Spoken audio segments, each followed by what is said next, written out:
Some betrayals do not end when a man dies. Some betrayals follow him into the dark.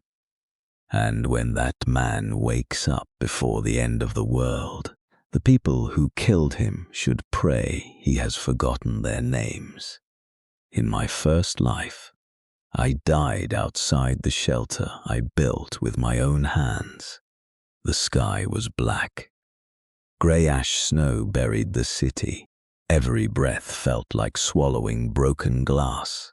People called it the Black Frost. At first, the snow looked beautiful. Then a woman touched it. Her fingers turned blue, then clear. Then they shattered like thin ice. By the 10th day, people killed each other for firewood. By the 15th day, I crawled toward my shelter, 3 floors underground. Reinforced walls, heating cores, water tanks, medical storage, enough food to survive for years. I built it for myself and for Elira. For 6 years, I trusted her smile. For 6 years, I prepared for an apocalypse everyone mocked. Elira called me paranoid, Soren called me insane. But when the Black Frost came, they ran into my shelter first, and I was left outside. I reached the steel door with both hands, bleeding. "Elira," I whispered, "open the door." The viewing window slid open. Warm golden light touched my frozen face. Inside, Elira stood wrapped in a white thermal blanket. Behind her, Soren sat at my table, eating my food, drinking my tea, wearing my coat. Elira looked down at me with the same gentle eyes I had once mistaken for love. Then she said, "A man who builds heaven but cannot protect it does not deserve to enter." Soren raised my cup toward me.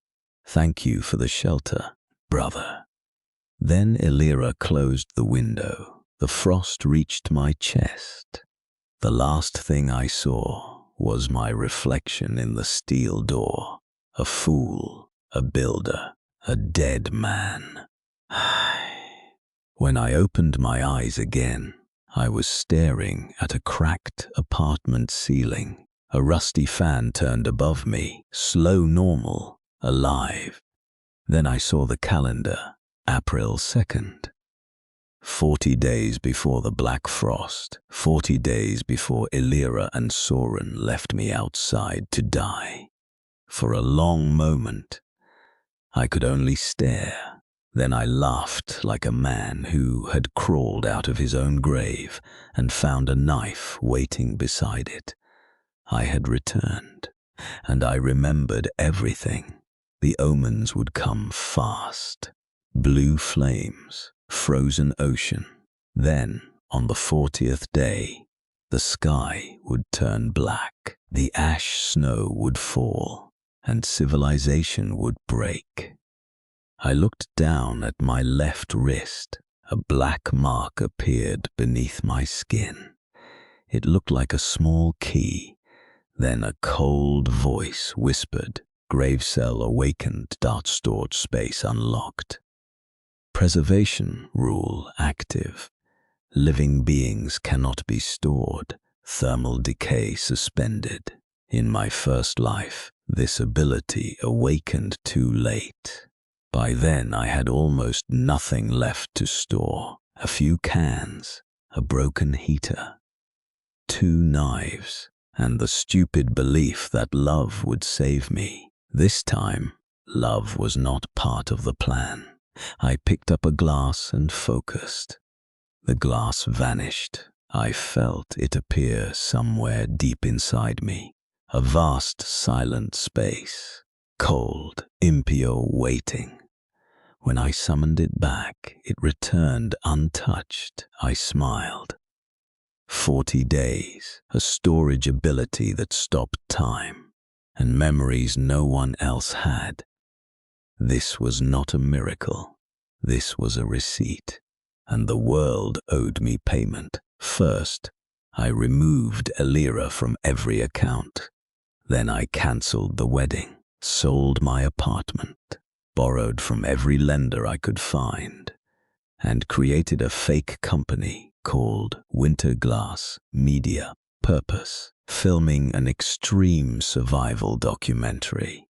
People believed anything if the lie sounded expensive. That night, I rented Hollowmere Estate. In my first life, Hollowmere survived the first year. Before the apocalypse, it was a failed luxury resort beside an underground hot spring, thick stone walls, private generators, a huge wine cellar, a geothermal chamber beneath the mountain. After the black frost, heat would be worth more than gold. By midnight, Hollowmere was mine. In 40 days, contracts would become paper ghosts. The next morning, I walked into Northgate Logistics. In my first life, its supplies burned. This time, waste would be a sin. I raised my wrist in the warehouse. The black key opened like a wound, made of shadow. Food, water, medicine, batteries, heaters, blankets, fuel, and ration crates vanished. By the time my supervisor Darwin rushed in, 3 aisles were empty. "What did you do?" he shouted. "Inventory adjustment." "Are you insane?" "No," I said. "Not anymore." I walked out with millions in supplies hidden inside my wrist. Outside, Elira called. In my first life, that name meant home. Now it meant evidence. "Riven," she snapped. "Why did you remove my access?" Riven Vale. That was my name, the name I would teach the world to fear, because it was my money. "We are getting married. Your money is our money." "Then where is your money?" Silence. Then her voice softened. "Soren said you seemed unstable." I looked across the street. People were buying coffee. Children dragged school bags. Normal life. Soft life. Life with no idea it had 40 days left. "I'm not dreaming anymore," I said. "Good. Then apologize and restore my access." "No." Then I blocked her. By the 5th day, trucks climbed the mountain road to Hollowmere. No one asked why a dead resort needed armored shutters, hydroponics, heaters, medical scanners, and enough food for a private army.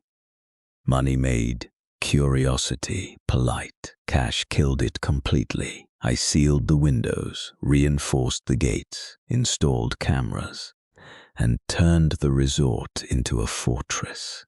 But the private north wing belonged only to me. No one would lock me out of my own heaven again. On the 9th day, every flame in the city turned blue. Scientists called it harmless. On the 21st day, the ocean froze. Markets emptied, batteries disappeared, heaters sold out. Soren sent one message: "Open the gate when we arrive. Don't make this ugly." I saved it. By the 39th day, Hollowmere was ready. The gravecell held food, medicine, fuel, tools, weapons, blankets, and luxury meals, because comfort was morale. At noon on the 40th day, the sky closed. There was no thunder, no explosion, no warning. 1 second, the sun existed. The next, a black curtain covered the heavens. Then the ash snow began to fall. People smiled and reached out. Then the screaming started. A woman touched the grey snow. Her fingers froze into glass.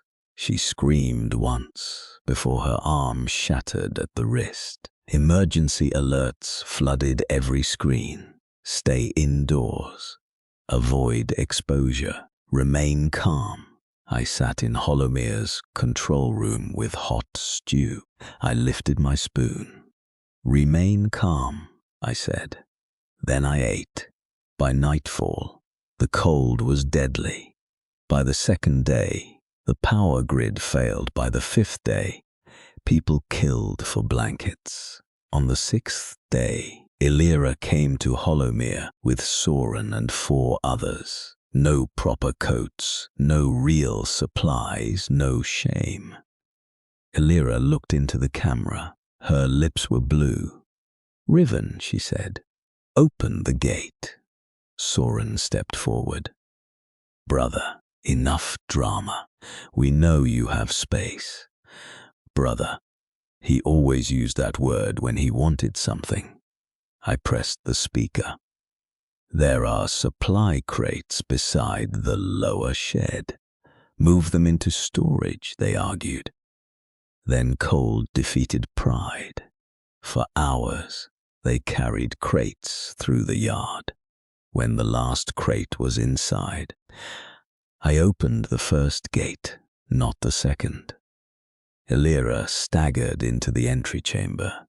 Warm air touched her face. For a moment, hope made her beautiful. Then she saw me behind reinforced glass. "Riven," she whispered. "Please." I was scared. Soren slammed his fist against the glass. "Open this door." I looked at him. He had worn my coat while I died. Why should I? Illyra pressed her hands together. "Because you love me." I tilted my head. Loved, a strange word, so small after death. "No," I said. "I loved the version of you I invented." Her face cracked. Soren leaned toward the glass. "If you don't open this door, people will tear this place apart." I smiled. "Then run before they arrive." Illyra whispered, "You're cruel." I stepped closer. Cruel was tea on my table while I froze outside. Her eyes widened. Soren went still. They had never told me that, for the first time, they looked afraid for the right reason. I opened a hatch and dropped 2 blankets, 2 ration bars, and 1 map. "The nearest shelter is 12 kilometers east." Illyra stared at me. "That's all." "No," I said. "I also gave you advice. Walk before the snow gets hungry." Then I closed the shutters. On the 8th day, the snow got hungry. The dead began to move. The black frost preserved fear. Their skin turned translucent. Their eyes glowed pale blue. And wherever they walked, warmth died.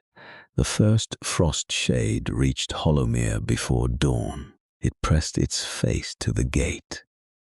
"Warm," it whispered. I killed it with a heated blade and found a pale crystal in its chest. A frost core. Cores could strengthen the body. The problem was, I did not know how to refine them. Not yet. On the 9th day, the answer collapsed outside my gate. A woman in a torn medical coat dragged herself through the snow. 3 frost shades followed her. I almost left her, then she shouted, "Your east boiler is cycling too fast. Let me in, or it ruptures by tomorrow." Interesting. I opened the gate. The shades followed. I released a stored concrete barrier and crushed 2. The third lunged. I drove the heated blade through its skull. "Name," I said. "Dr. Maren Sol." I knew that name. In my first life, Maren Sol became the frost surgeon. Maren repaired the boiler and taught me how to refine frost cores. When I drank the first refined core, my blood turned into needles. After 20 minutes, the cold inside me obeyed. Ash snow could sting my skin now, but it could not claim me. Marin watched me stand beneath the grey storm. Congratulations, you are slightly less human. Good, it is a goal. Soon, Hollowmere became more than revenge. I accepted useful survivors, engineers, farmers' nurses, mechanics, and 4 children because Marin threatened to stab me if I refused them. Rules were carved into the main hall. Work earns warmth, theft earns exile, violence earns judgment. Break those rules, and the mountain keeps your bones. For the first time, Hollowmere had laughter. Then the alarm screamed. Not from the gates, from below. A pale hand rose from the hot spring water. A face followed, human-shaped, eyeless, smiling. The speakers crackled with Illyra's voice. Riven, open the door. Marin's face went pale. What is that? I knew. Survivors called it the choir under ice, a monster that stole voices from the dying and sang people into opening doors. This time it had come early. Because I had changed too much. Because the future had noticed me, Marin and I descended into the geothermal chamber. Steam rolled through the tunnel. At the center, the pool boiled black. The choir rose from the water. Frozen corpses fused together by black ice. Their mouths hummed in perfect harmony. Then one face surfaced near the center. Illyra, not the real Illyra, a stolen version. Beautiful, gentle, cruel. Riven, it whispered. You built heaven again. The choir's voices layered together. Let us in. I opened the grave cell and released stored salt into the pool. The choir screamed. Black water erupted. Marin fired. I charged with the heated blade. Then the choir sang. Not a sound, a memory. I saw the shelter door again. Illyra holding tea, Soren smiling. I heard myself beg. For 1 second I was outside, weak, alone. Lock it out. The choir leaned close with Illyra's stolen face. A man who builds heaven but cannot protect it does not deserve to enter. The old me had died hearing those words. I smiled. You should have chosen a memory that still owned me. I opened the grave cell behind the choir and released everything I had prepared. Salt, steel chains, thermal charges, liquid nitrogen. The chamber became chaos. Marin threw me a chain. I wrapped it around the spine. Now, she shouted. I triggered the charges. White fire filled the pool. I drove the heated blade through its center face. The monster cracked. Inside its chest pulsed a black crystal. Marin shouted, Do not touch that raw. I know. I grabbed it anyway. Pain exploded through my mind. Voices flooded me. Illyra, Soren, Darvan, myself.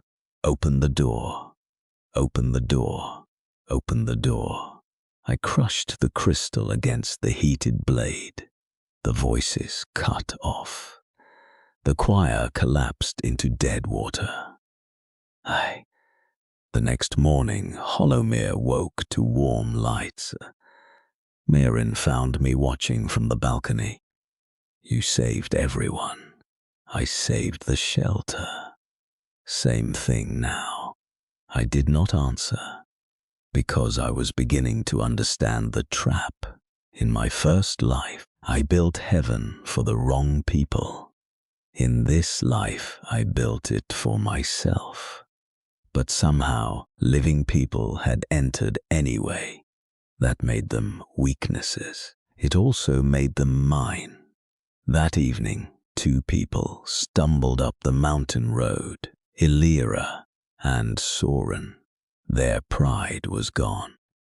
Illyra fell to her knees in the entry chamber. "Riven, please. We were wrong." I stood behind the glass, exactly where they had once stood behind mine. For years, I had imagined this moment. I thought revenge would feel like fire. But it felt like winter, clean, silent. Hint P after it passed. Illyra whispered, "What are you going to do to us?" I pointed toward the labor barracks. "You will work." Soren looked up. "That's it?" "No," I said. "That is mercy, and you will hate it, because mercy means you owe the man you murdered." I turned away. Put them on water duty. Weeks passed beneath the black sky. Hollowmere grew. Food never rotted. Medicine never expired. Fuel never degraded. Each monster core strengthened me further. But power had a cost. At night, I heard whispers like my old self, still begging at the door. On the 53rd day after the Black Frost, every alarm in Hollowmere screamed. The monitors showed the sky. The black clouds began to move. For the first time since the apocalypse began, a moon appeared. But not the old moon. This one was enormous close, cracked down the center like an egg, and something looked out from inside it. Every speaker whispered at once. A new voice, ancient, amused grave cell bearer. Marin slowly turned toward me. "Tell me that's from your first timeline." I stared at it. In my first life, I died before this happened. I had no memory for this, no warning, no plan. The voice whispered again. "You stole warmth from my winter." The black key on my wrist burned. Then the moon thing laughed. "Build your heaven higher, little king." Across the valley, every frozen corpse turned toward Hollowmere. Thousands of pale eyes opened. I looked at the horde, at the broken moon, at the shelter behind me. The old Riven would have begged for an open door. But that man had died. I lifted my blade. The grave cell opened behind me. Inside waited steel, fire, food, weapons, everything I had taken from a dying world. In my first life, they locked me outside heaven. In this life, heaven belonged to me. And if the moon itself wanted to take it, then the moon would learn what every betrayer learned too late. I do not open my door for monsters. I make monsters kneel outside it. The broken moon looked down at Hollowmere, not from the sky, from behind it, like something enormous had pressed one eye against a crack in heaven. Every corpse in the valley turned toward my shelter. Thousands of pale eyes opened beneath the ash snow. No one screamed at first. Fear had become too large for sound. Then Illyra dropped the water bucket. The metal hit the floor. That small noise broke the silence. Children began crying. Workers ran from the lower halls. Guards raised rifles at monitors showing more dead than bullets. And above us, the moon thing laughed. "Build your heaven higher, little king." The black key on my wrist burned. The grave cell trembled inside me like a door being knocked on from the other side. Mayrin stood beside me, with her rifle half raised.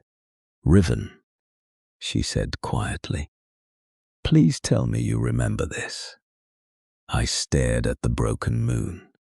In my first life I had died before this day. Before the choir under ice. Before Hollowmere became a settlement. Before the moon opened its eye. "No," I said. Mayrin swallowed. "That is the worst answer." "I know. Outside the dead did not charge. That bothered me more than if they had attacked. Frost shades were hunger-wearing skin. They followed warmth, they hunted breath, they clawed at gates until their fingers broke. But now, thousands of them stood still across the valley road, waiting, listening. Then the first corpse knelt. A woman with half her face frozen clear, lowered herself into the snow. Beside her, a man missing both arms bent forward until his forehead touched the ice. Then another, and another across the valley. The dead began kneeling toward Hollowmere, not worshipping me, worshipping what stood above me.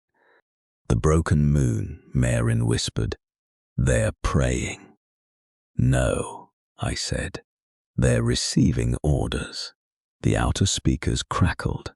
For 1 second, I heard only static. Then a woman's voice passed through the system, soft, blind. "Padot, grave cell bearer." Every survivor in the control room went still. The voice did not belong to the moon. It was human, almost. "Open your gates," she said, "and share the warmth you stole." I pressed the microphone. "Who are you?" The monitors flickered. The dead parted below the mountain road. Something walked between them. A woman in a torn silver dress. Her eyes were covered by a strip of frozen cloth. Her hair floated around her head as if underwater. From her back grew long branches of white frost, curved like wings without feathers.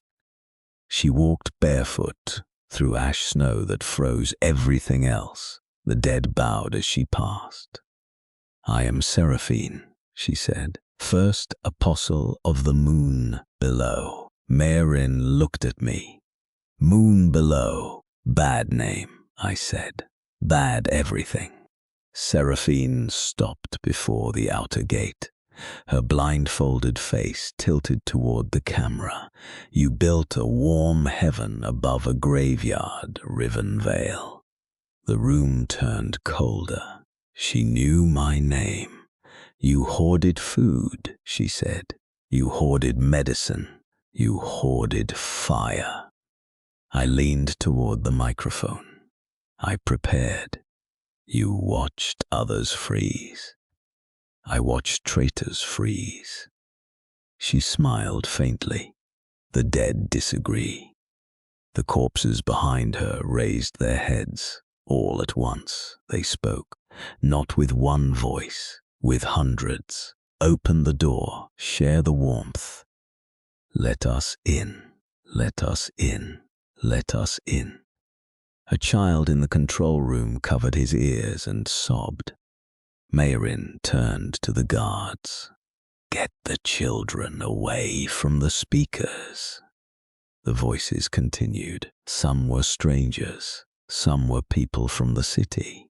Then one voice cut through the others, my own, weak, frozen, begging.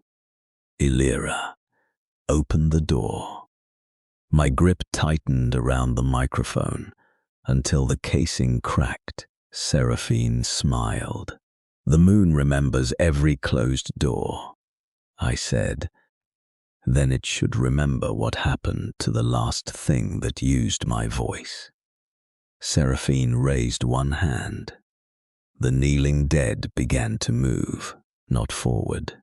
Down they dug into the frozen road, with their fingers tearing their own hands apart. Bones scraped ice, nails snapped, frozen blood dusted the snow. They pulled chunks of black ice from the earth and passed them forward like bricks.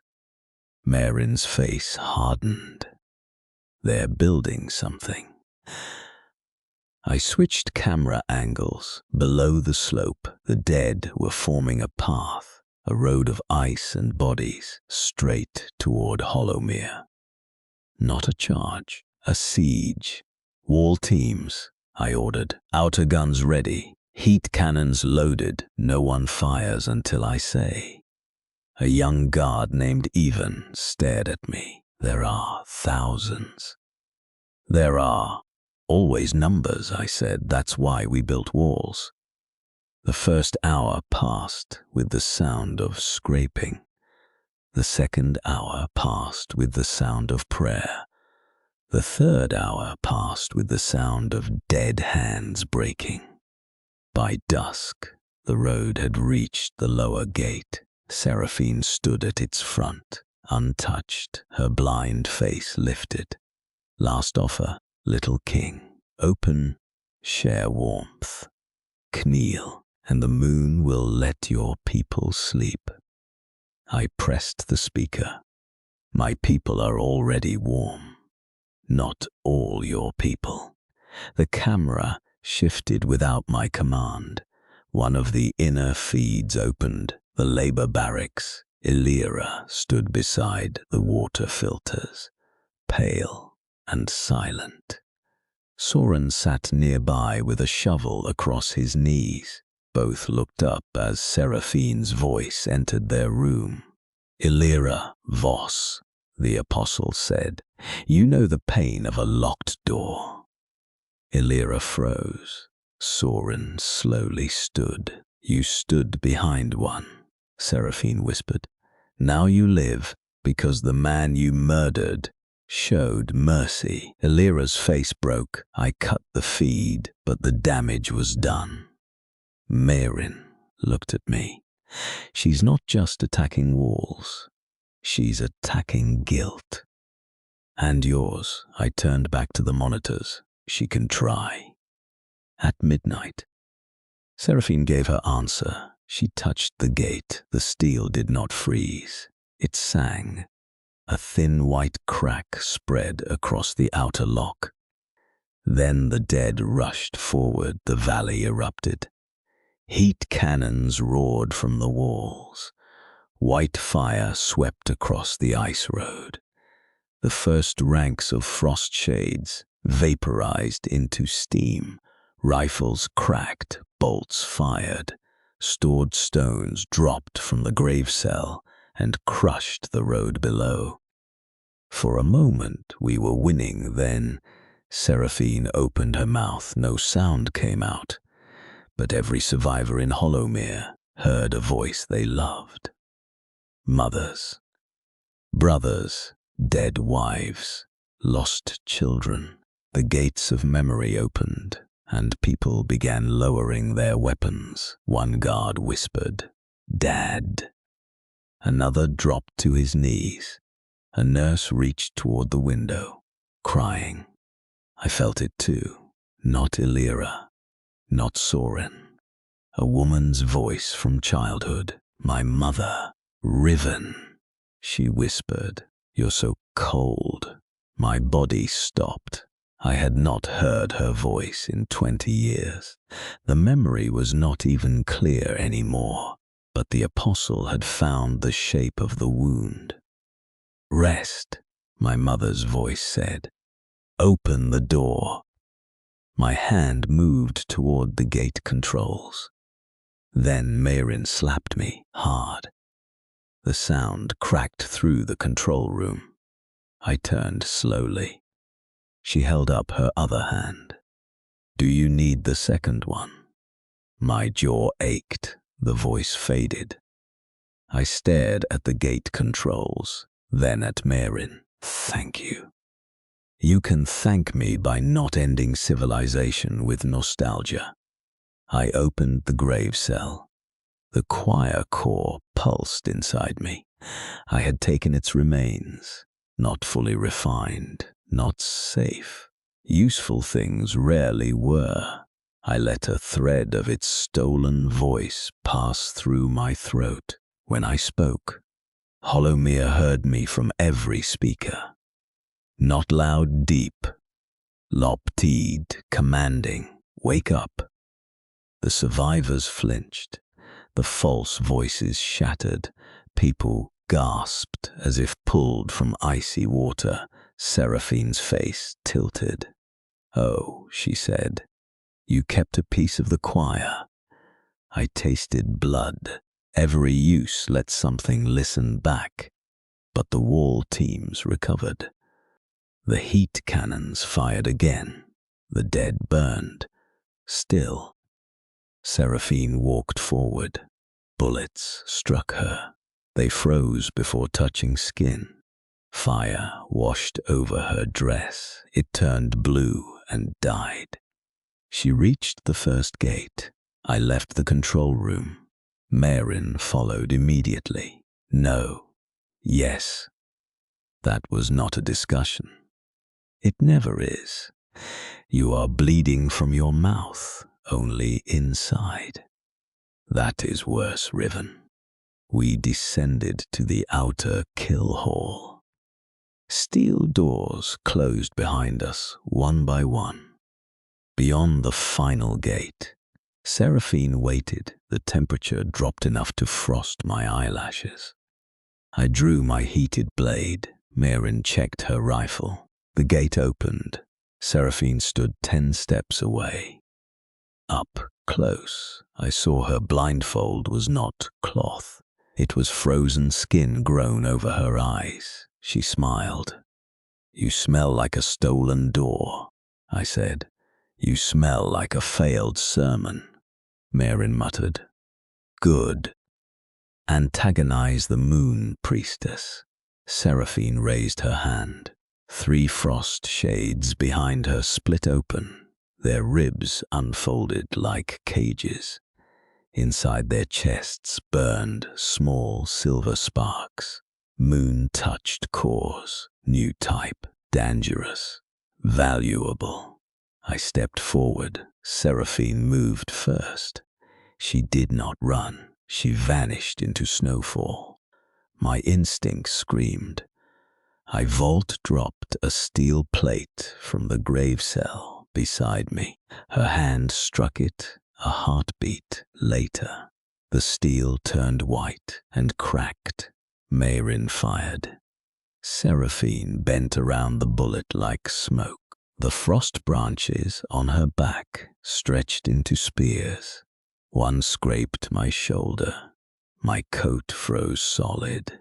Pain bit through bone. I answered by releasing stored salt and iron dust into the air. The silver frost around her flickered. Marin saw it. Conductive impurities weaken the field. In normal language, throw more dirty metal at her. I opened the grave cell. A storm of rusted nails, iron filings, salt sacks, and broken tools blasted through the kill hall. Seraphine hissed. Her moon frost dimmed. I rushed. My heated blade struck her branch wing and cut through. She screamed, not in pain, in surprise. The dead outside screamed with her. Then she touched my wrist. The black key burned. The world went silent. For 1 second I was somewhere else. A vast black chamber. Endless doors. Millions of them. Some made of wood, some steel, some bone, some skin. Behind every door, someone was crying. At the center stood a throne of locked gates, and on that throne sat a man whose face I could not see. He leaned forward. "Not yet," he whispered. Then I was back. Seraphine staggered away from me as if burned. "What are you?" she whispered. I did not know, so I lied. "The owner." I drove the blade through her chest. Marin fired at the same moment. The bullet hit the crack my blade made. Seraphine's body shattered into silver frost.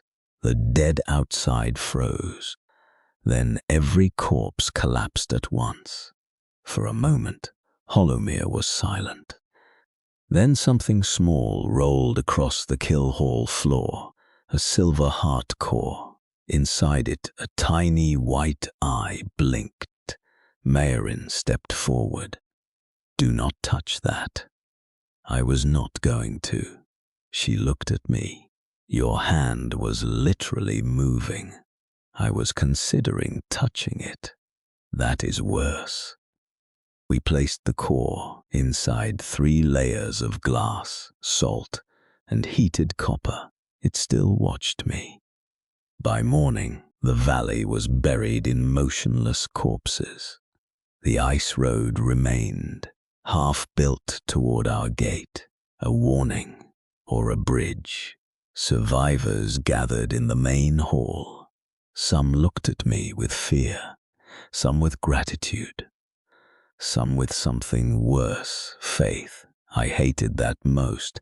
Faith made people stupid before it made them loyal. Elira stood at the edge of the crowd, hands wrapped in bandages from water duty. Soren stood beside her, silent. When our eyes met, he looked away, not with hatred, with shame. That was new. Later, I found Soren in the outer corridor, scrubbing frozen blood from the floor. He did not hear me approach. For once, he was not smiling. "I thought she would kill us first," he said.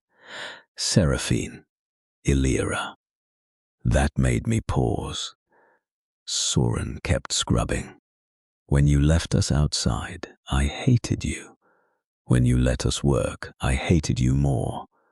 But when that thing spoke through the speakers, I realized something."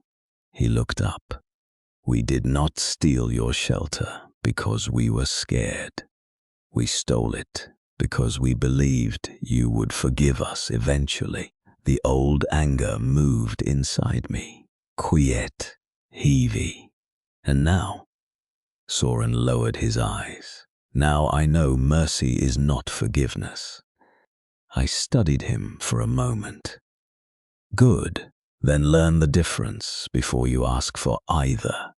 I walked away before he could answer. Behind me, the brush kept scraping stone. Marin brought the silver core to the medical wing. For 6 hours, she studied it while I pretended not to hear it whisper. At sunset, she called me down.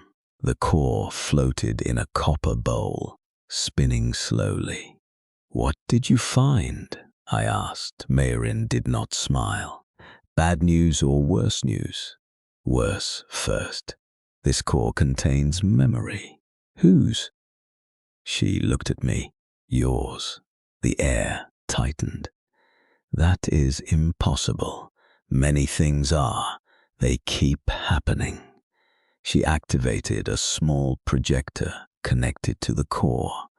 Silver light spilled across the wall. An image appeared. Holomere. Not now. Older, much older. The resort was not a resort. It was a fortress of black stone built into the mountain. Men and women in silver armor dragged frozen bodies toward a gate beneath the hot spring chamber. On the gate was the same symbol as my wrist. The black key. A voice from the projection spoke in a language I did not know, but the grave cell translated it inside my skull. First warden failed. Second warden must be prepared. Marin whispered, "Riven." The projection shifted. Now I saw myself. not exactly myself. A man with my eyes stood before the underground gate. Older, colder, crowned in black frost, he placed his hand on the door and said one sentence. "The moon is not the enemy." The image cut off, the silver core cracked, a thin beam of light shot downward through the floor. The entire mountain answered deep. Beneath Hollowmere, something unlocked. A sound rolled up through the stone. Not an alarm, not a monster. A door opening. Every light in the estate flickered. The hot spring water turned silver. The black key on my wrist opened like an eye, and far below us, beneath the shelter I thought I owned, a voice older than the apocalypse whispered, "Welcome back, Warden." The voice beneath Hollowmere did not echo. It arrived inside my bones. "Welcome back, Warden." Every light in the estate flickered once, then died. For 3 seconds, Hollowmere was swallowed by perfect darkness. No generators, no emergency lamps, no red warning lights. Only the sound of people holding their breath. Then the backup power returned, dim blue. Unsteady Marin stood beside me in the medical wing. One hand gripping the table, the silver apostle core had cracked open in the copper bowl. A thin beam of light still pierced the floor, pointing downward like a finger. I looked at the black key on my wrist. It was open, not glowing open, like an eye staring into a room I could not see. Marin whispered, "Please tell me the mountain normally talks." No. That is becoming my least favorite answer. Below us, the stone groaned. Not breaking, ducking. A message appeared across every monitor in Hollowmere. No signal source, no language I recognized, but the grave cell translated it inside my mind. Second Warden confirmed. Merry route awakening. I find the city that still speaks. The words vanished. Then the screens showed a map of the frozen city below the mountain. One point pulsed in silver. The old northern observatory. Marin stared at the screen. The observatory? Why? Because before the black frost, scientists watched the sky from there. And now? I looked at the broken moon above the valley. Now the sky is watching back. We did not leave immediately. Only fools rush toward ancient voices under mountains. So I prepared. By dawn, Hollowmere was armed, sealed, and terrified. The survivors gathered in the main hall while frost beat against the windows.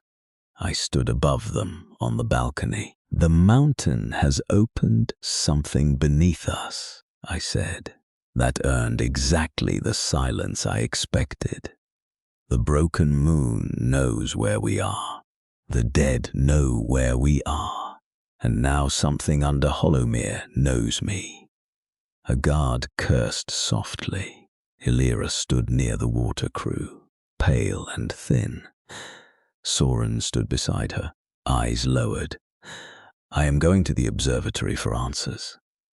Marin is coming. 4 guards are coming. Everyone else stays inside." A mechanic shouted, "And if the moon sends another army, then the gates hold, and if they don't," I looked at him, "then die loudly enough that I hear it from the city." No one laughed. Good. Fear made people check locks twice. Marin found me in the armory loading heat charges into the snowcrawler. "You know," she said, "a normal leader would reassure them. A normal leader would be dead. Fair. She handed me a small injector filled with pale liquid. What is it? Stabilized frost core serum. If your body temperature drops too fast, use it. And if I don't, you become a dramatic statue. I will write something insulting on the base. I took the injector. Thoughtful. Before we left, Illyra approached the crawler. She did not wear silk anymore. She wore patched wool, cracked gloves, and the expression of someone learning hunger had no manners. "Riven," she said. Soren stood behind her, silent. I waited. "Take me with you." "No, I know the old city. So do maps. I worked near the observatory. My father was a maintenance supervisor there." That made me pause. In my first life, Illyra had told me many things. Mostly lies, but not that. Illyra stepped closer. "I know a lower access tunnel. If the main roads are blocked, I can get you inside." Maren looked at me. She might be useful. She might be bait. Useful bait is still useful. Illyra flinched, but did not argue. That was new. I opened the crawler door. "Get in." Soren took one step forward. I looked at him. "Not you." His jaw tightened. Illyra goes. I go. "No, Illyra might know something. You know how to stand beside stronger people and call it loyalty." His face went white. Illyra did not defend him. That hurt him more than my words. Good. Pain was a teacher. The city was worse than the monitors showed. The roads had become black glass beneath ash snow. Cars sat buried up to their windows. Inside them, families remained frozen in the last shape of panic. No one in the crawler spoke. Even Illyra stopped shivering. The dead did not attack at first. They watched from alleys. Frost shades pressed pale faces against broken shop windows. Some whispered, "Warm." Others whispered their own names, as if trying to remember who they had been before hunger became their only prayer. Maren studied them through the side glass. They're changing. How? They are not just hunting heat anymore. They are organizing around sound. Ahead, a frozen traffic light swung in the wind. It was still blinking red, without power. Illyra pointed. "Turn left. Observatory Service Road is under the old transit bridge." We turned. The street narrowed between two towers. That was when the voices began. "Help me." A child's voice, then a man. "Please." Then an old woman. "I'm still alive." The guards stiffened. I raised one hand. "Do not answer." On both sides of the street stood statues, hundreds of them, people frozen upright in grey ice, mouths open, hands reaching. Some had fallen and shattered, others remained almost perfect. Their voices came from inside the ice, begging, loving, praying. Lying Illyra covered her ears. They weren't like this before. "No," I said. "This is new." A frozen man beside the road turned his eyes toward us. Only his eyes moved.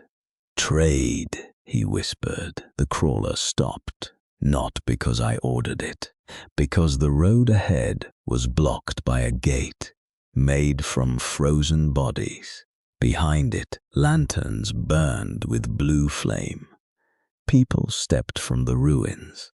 Living people, wrapped in fur, plastic and strips of reflective metal. Their faces were painted with ash. At their center stood a thin man wearing a crown made of cracked phone screens. He bowed. "Welcome to the glass market." I opened the crawler hatch and stepped out. The cold bit, but did not claim me. The man's eyes flicked to my bare hand in the ash snow, then to my wrist. His smile grew sharper. "A warm lord," I said. "Move the gate. Everything moves for a price." Marin stepped out behind me. "What do you trade?" The man opened his arms. Memories. One of his people dragged forward a frozen statue of a young woman. A blue flame burned inside her open mouth. The crowned man touched her forehead. The flame brightened. "For a happy childhood, we give 3 hours of heat. For a first kiss, 1 full meal. For the memory of a dead mother, medicine. For betrayal." He looked at me. "Betrayal burns longest." Illyra whispered, "That's disgusting." The crowned man smiled at her. "Only to people who still have enough food to afford disgust." I stepped forward. "I need passage to the observatory, and I need warmth." I opened the grave cell and dropped a crate of heater cells into the snow. The market people stared. The crowned man's smile vanished. Generous. "No," I said. "Efficient. Move the gate." He looked at the crate, then at me. "I can offer something better." I did not ask. "Give me 1 memory, and I will give you the safest path." "No." He stepped closer. "Give me the memory of the woman at your door, the betrayal, the death, the hatred. I will remove it cleanly." The street went silent. Even the frozen statues stopped whispering. Illyra stared at me. The crowned man spoke softly. "You carry that memory like a blade through your chest. Let it go. You will still know she betrayed you. You simply will not feel it." For 1 second I imagined it. No steel door, no golden light, no Illyra holding tea, no Soren smiling in my coat. Peace, maybe. Then I laughed. Pain is a map. If I erase it, I may walk back to the same door. I raised my wrist, and I do not enter traps twice. The grave cell opened above the body gate. A block of reinforced concrete dropped from the sky and smashed the frozen corpses apart. The market people raised weapons. I looked at them. "Keep the heater cells. Keep your teeth. Choose one." The crowned man stepped aside. "Warm lords always become monsters." I walked past him. "Only when the cold asks politely." Illyra followed in silence. We reached the observatory at dusk. The dome had cracked open like an eggshell. The telescope pointed toward the broken moon. Frost covered the building, but the lower access hatch was still where Illyra said it would be. She knelt beside a buried panel and cleared the ice. Her hands shook. "My father used to bring me here when I was small," she said. "He told me stars were old fires that refused to die." I said nothing. She looked at me. "I know it does not matter." "No," I said, "it matters, just not enough." She nodded like the answer hurt, but not unfairly. Inside, the observatory was full of hanging ice. Computer terminals flickered with silver light. A frozen scientist sat at the central console, one hand still resting on the keyboard. Above him, Words had been carved into the wall with fingernails. The moon is an egg, Mayerin exhaled. I hate when dead scientists are poetic. I moved to the console. The screen activated before I touched it. The black key on my wrist burned. A recording began. A woman in a lab coat appeared, face gaunt, eyes sleepless. This is Dr. Illyra Sen, Northern Sky Division. If this archive opens, the first seal has failed. Static cut through her voice. The object we call the moon is not a satellite. It is a containment shell. Something inside it is alive. The black frost is not weather. It is leakage. Mayerin stepped closer. Leakage from what? Dr. Sen's recording seemed to look directly at me. From the prisoner. The room temperature dropped. The grave cell system was created to store heat, matter, and memory during previous leakage cycles. The wardens were meant to protect survivors until the shell stabilized. The image flickered, but the first warden betrayed the system. He began storing people, not bodies, voices. Minds worship. He called it mercy. Behind Dr. Sen, something struck the lab door. She flinched. If a second warden has awakened, listen carefully. Do not trust the first warden. Do not open the lower gates. And whatever speaks from the moon. The recording glitched. Do not let it learn your true name. The screen died. For a moment, none of us spoke. Then Illyra said, "Riven Vale is not your true name." I turned slowly. She looked frightened by her own question. The black key on my wrist pulsed once. A memory that was not mine passed through my head. A black gate. A crown of frost. A voice saying, "Second warden must be prepared." Then the frozen scientist at the console moved. His head lifted. Ice cracked around his jaw. He opened his mouth, but the voice that came out was not his. It was old Arden, familiar. Too late. Every frozen statue in the observatory turned toward me. Mayerin raised her rifle. Illyra stepped back. The dead scientist smiled with broken lips. The moon heard enough. Outside, the sky answered. The cracked moon opened wider. A silver beam fell from it onto the observatory dome. The frozen scientists began to stand. Not shades, not corpses, something smarter. Their eyes burned silver. The first one spoke with Dr. Sen's voice. "Identify the warden." Another answered with my mother's voice. "Take his name." I opened the grave cell. Steel plates dropped around Mayerin and Illyra, forming cover. The silver dead charged. They moved like puppets pulled by one hand, fast, silent. I cut through the first with my heated blade. It did not bleed. It spilled white letters into the air. The letters crawled toward my skin. Mayerin shouted, "Do not let them touch you." I already knew. Names had power here. One letter landed on my glove. It burned through leather and carved itself toward my wrist. I sliced the glove off before it reached skin. Illyra grabbed a fire axe from the wall and struck a silver dead scientist before it reached Mayerin's back. The skull cracked.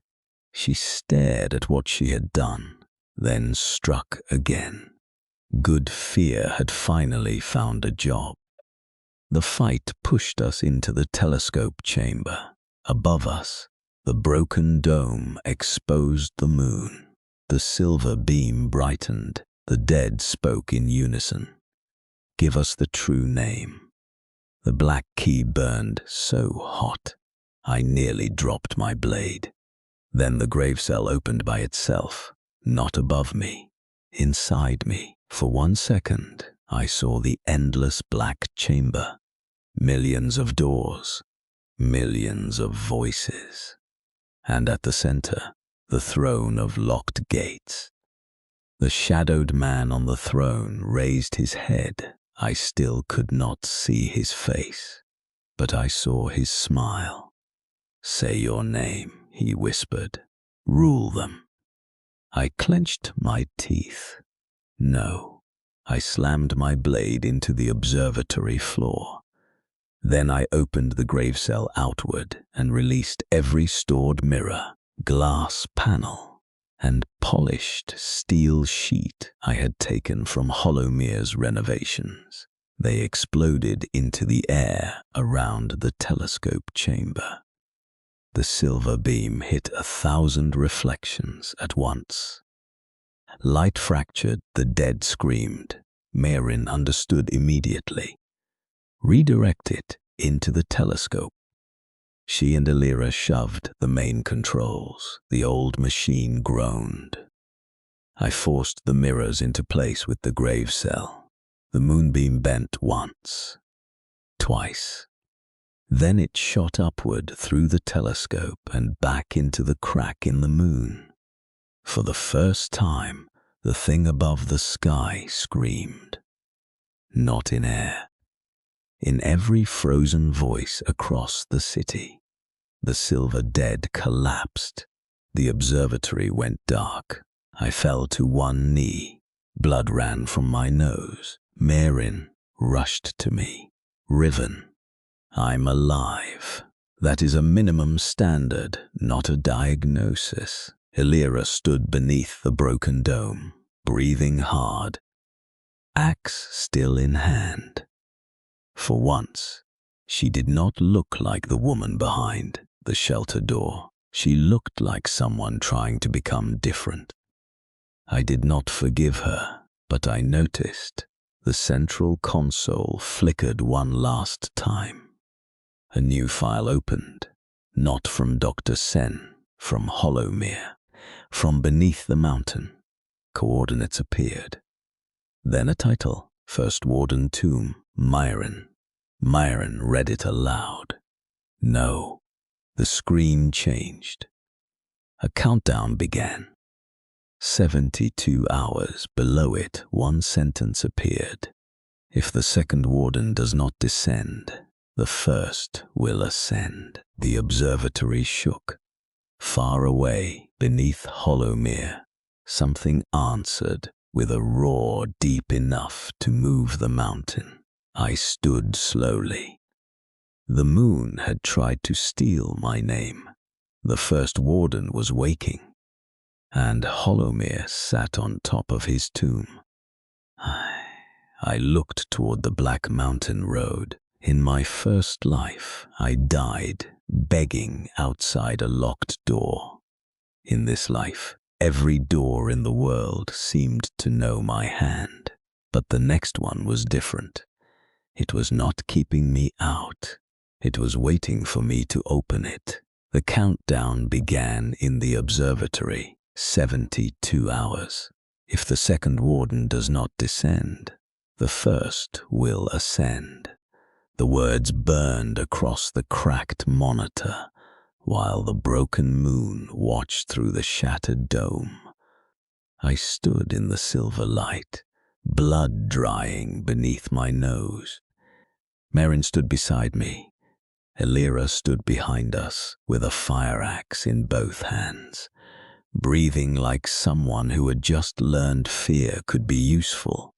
No one spoke. Then Marin said, "I hate countdowns." I looked at the screen, so do I. They always assume we know what to do before the number reaches 0. We know enough. No, we know there is a tomb under Hollowmere. An ancient warden wants to climb out. The moon wants your name. and every dead thing in the valley is becoming organized. Exactly. That is not enough. It is enough to start moving. The observatory shook again. Far beneath the mountain, something roared, not loud, deep, a sound too large for one throat. The first warden was not awake yet, but he was turning in his grave. We returned to Hollowmere before dawn. The road was worse on the way back. The frozen statues whispered as we passed. Some begged, some laughed, some said my name. One whispered a name I did not recognize. Kaelian. The moment I heard it, the black key on my wrist burned. I did not answer. Dr. Sen's warning remained inside my skull. Do not let it learn your true name. The problem was simple. I did not know my true name either. When Hollowmere appeared through the grey storm, the shelter looked smaller than before. A fortress is comforting until you learn something ancient is buried beneath it. At the gate, Soren waited with a work crew. His hands were red from carrying heated stones. His eyes went first to Elira, then to the blood on my coat. He opened his mouth. I said, "Do not ask if I am alive." Soren closed his mouth, smart. In the medical wing, Marin sealed the cut on my shoulder while I studied the observatory file. The first warden tomb, 71 hours remaining. Below the map was a locked diagram, a gate beneath Hollowmere, a second gate beneath the frozen lake, and between them, an old symbol, a circle around a flame. Marin leaned closer. That is not the grave cell symbol. No, it looks like a furnace. The word opened an old memory, not mine, black stone. Silver-armored people kneeling around a burning engine. A woman's voice saying, "The heart furnace anchors the door." I gripped the table. Marin noticed. "What did you see?" "A key. To the tomb. To the door before the tomb." She looked at the diagram again. The lake gate. The frozen lake was 12 kilometers east of Hollowmere. In my first life, no one went there after the black frost. People said the ice sang at night. They said shadows moved beneath it. I had ignored those stories because I died before they mattered. Now everything mattered. A scout entered the room. Movement on the lake. We thought it was shades, but the heat scope showed living signatures. Marin read the report. A shelter or a trap? Those keep overlapping. The countdown fell to 70 hours. By noon, we left Hollowmere with 2 snow crawlers. Marin came with medical gear and a rifle. Elira came because she knew the old city routes. Soren came because the work crew voted him useful for heavy labor, and because Elira did not object. That was interesting. I almost left him behind anyway. Then he said, "If there is a gate, someone will need to carry things." No joke, no smile, no brother. Just a fact. I let him come. The frozen lake appeared at dusk, a vast white plain beneath the black sky. Dead trees stood along the shore like thin judges. The ice was clear in places, too clear. Beneath it, shapes floated, bodies, hundreds, thousands, men, women, children, animals, cars, pieces of houses, all trapped under the frozen surface, as if the lake had swallowed a city and decided to keep it. Elira covered her mouth. Marin whispered, "They are not decaying. No." A bell rang from the center of the lake once, then again. A line of blue lanterns lit beneath the ice. The ice ahead of us split open, not breaking, but folding aside like doors. A ramp descended into the lake. Warm air breathed from below. At the bottom stood armed survivors in dark blue coats. Their leader was a woman with white hair braided over one shoulder and a saber at her hip. She was not young, but she stood like a queen who had never needed a crown. "Rivenvale," she said. "I wondered when the mountain would send its monster. I stepped down from the crawler, and you are Astra Vane, keeper of Lake Hall." I knew the name from no timeline that made her dangerous. "You know me," I said. "I know your shelter. I know your gates. I know you killed the apostle. I know the dead bowed to the moon and then fell when you raised your hand." I did not raise my hand. "Stories improve while traveling," Marin muttered. Finally, someone understands public relations. Astra studied her. "You brought a doctor." "A doctor brought herself," Marin said. Astra almost smiled. Then her eyes moved to Elira and Soren, and traitors. Elira lowered her gaze. Soren's jaw tightened. Astra turned back to me. "Why are you here?"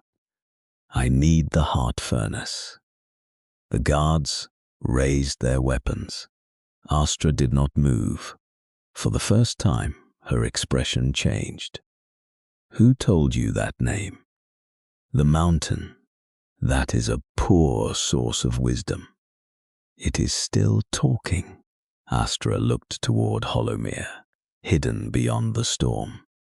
Then she said, "Come inside before the lake hears us." Lake Hall was everything. Hollowmere was not. Crowded, poor, warm in small pockets. Children slept in halls wrapped in patched blankets. Old people shared bowls of thin soup. Undanginas repaired pipes with wire and prayer. No one looked comfortable. But when Astra walked through the halls, people straightened, not in fear, in trust. That irritated me more than it should have. Astra noticed. "Your people fear you. They obey me." That was not what I said. Obedience keeps them alive. Trust makes them want to live. I looked around at the hungry faces. Trust does not fill bowls. "No," Astra said, "but it makes people share one." We reached the central chamber. Behind 3 sealed doors stood the heart furnace. It was larger than I expected. A black metal engine shaped like a flower of blades, with a white flame burning at its center. The symbol around the flame matched the observatory diagram. The moment I stepped closer, the black key on my wrist opened. The furnace answered. Its white fire leaned toward me. Astra drew her saber. "Step back." I did not. "This anchors the first warden's tomb. This keeps my people warm. If I do not use it, the first warden wakes. If I give it to you, my shelter freezes." There it was. A simple equation, 1 door, 2 groups, not enough warmth for both. In my first life, this would have been easy. Take the furnace, leave the lake survive. But Hollowmere was no longer just mine, and Lake Hall was not my enemy. Not yet. Marin stepped between us. How long can Lake Hall survive without the furnace? Astra did not lower her saber. 6 hours. How long does Riven need it? I looked at the engine. The grave cell whispered a dodge. Pedros Storda Restaturn. Maybe 1 hour. Marin narrowed her eyes. Maybe. The door under Hollowmere needs a pulse, not permanent fuel. Astra laughed once. Your plan is to remove my people's heart for maybe 1 hour because a mountain whispered at you. Yes, at least you are honest. Before I could answer, the floor shook. A low moan rolled through Lake Hall. From outside, from beneath the ice, every lantern flickered. Astra went pale. Marin looked at the ceiling. What was that? Astra whispered. The Lake Mother. The ice above Lake Hall darkened. Shapes moved beyond the reinforced glass ceiling. Bodies, the thousands trapped in the lake, their heads turned downward, all at once. Astra said, when the black frost came, people ran onto the lake because the city was burning. Then the ice opened and swallowed them. Their grief never left. The ceiling groaned. Long fingers pressed against the glass from outside. Not human fingers. Too many joints. Too many hands. The Lake Mother had woken. Astra's guards ran for the doors. I grabbed her arm. You knew this thing was here. We all know what we live beneath, and you built a shelter under it. No, Astra snapped. We found a warm place and prayed the dead would stay asleep. Do not judge survival from a throne. Another impact shook the chamber. A crack spread across the ceiling. Black water leaked through. Marin raised her rifle. Argument later. Monster now. The glass exploded. Water poured into the chamber. Hands came with it. Pale arms, frozen faces, bodies fused together in a twisting mass of grief.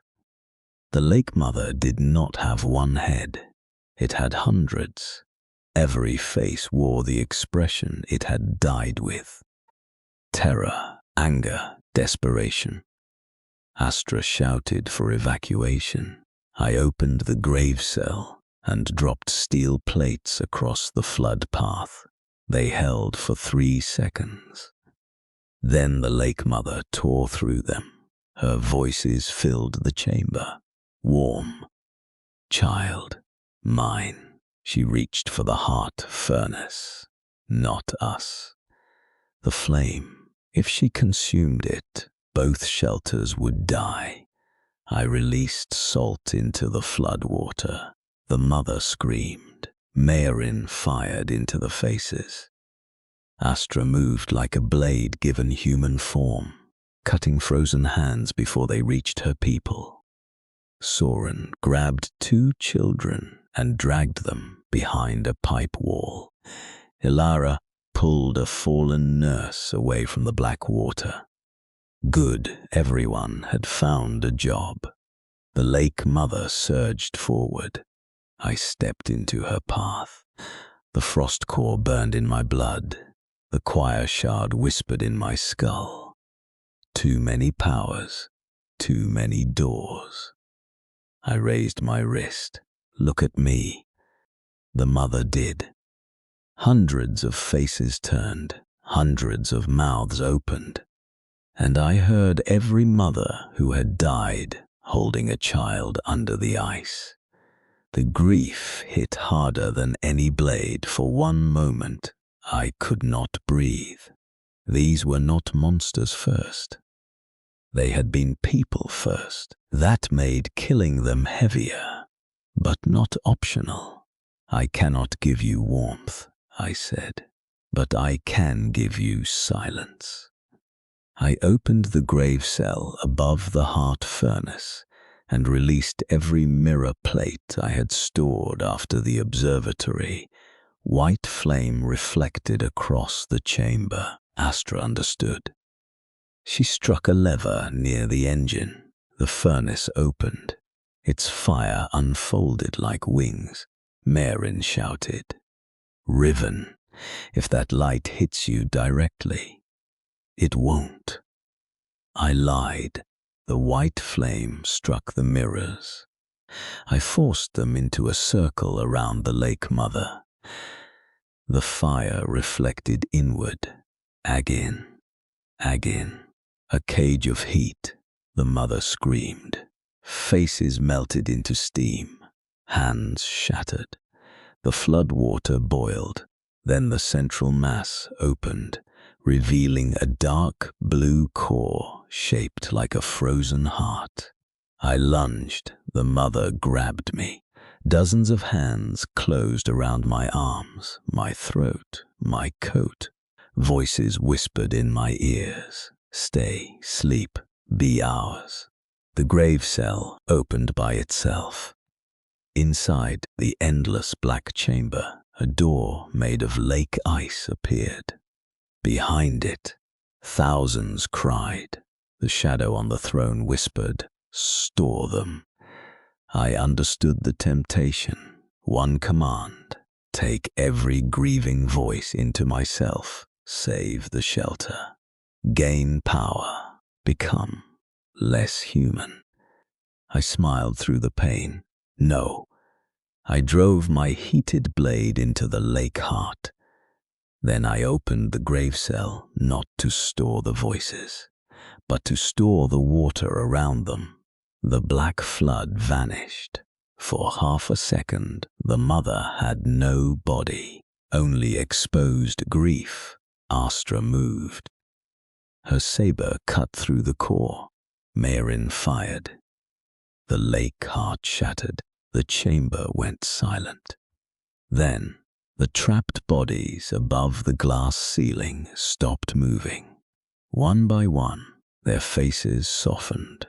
For the first time since death, they looked asleep.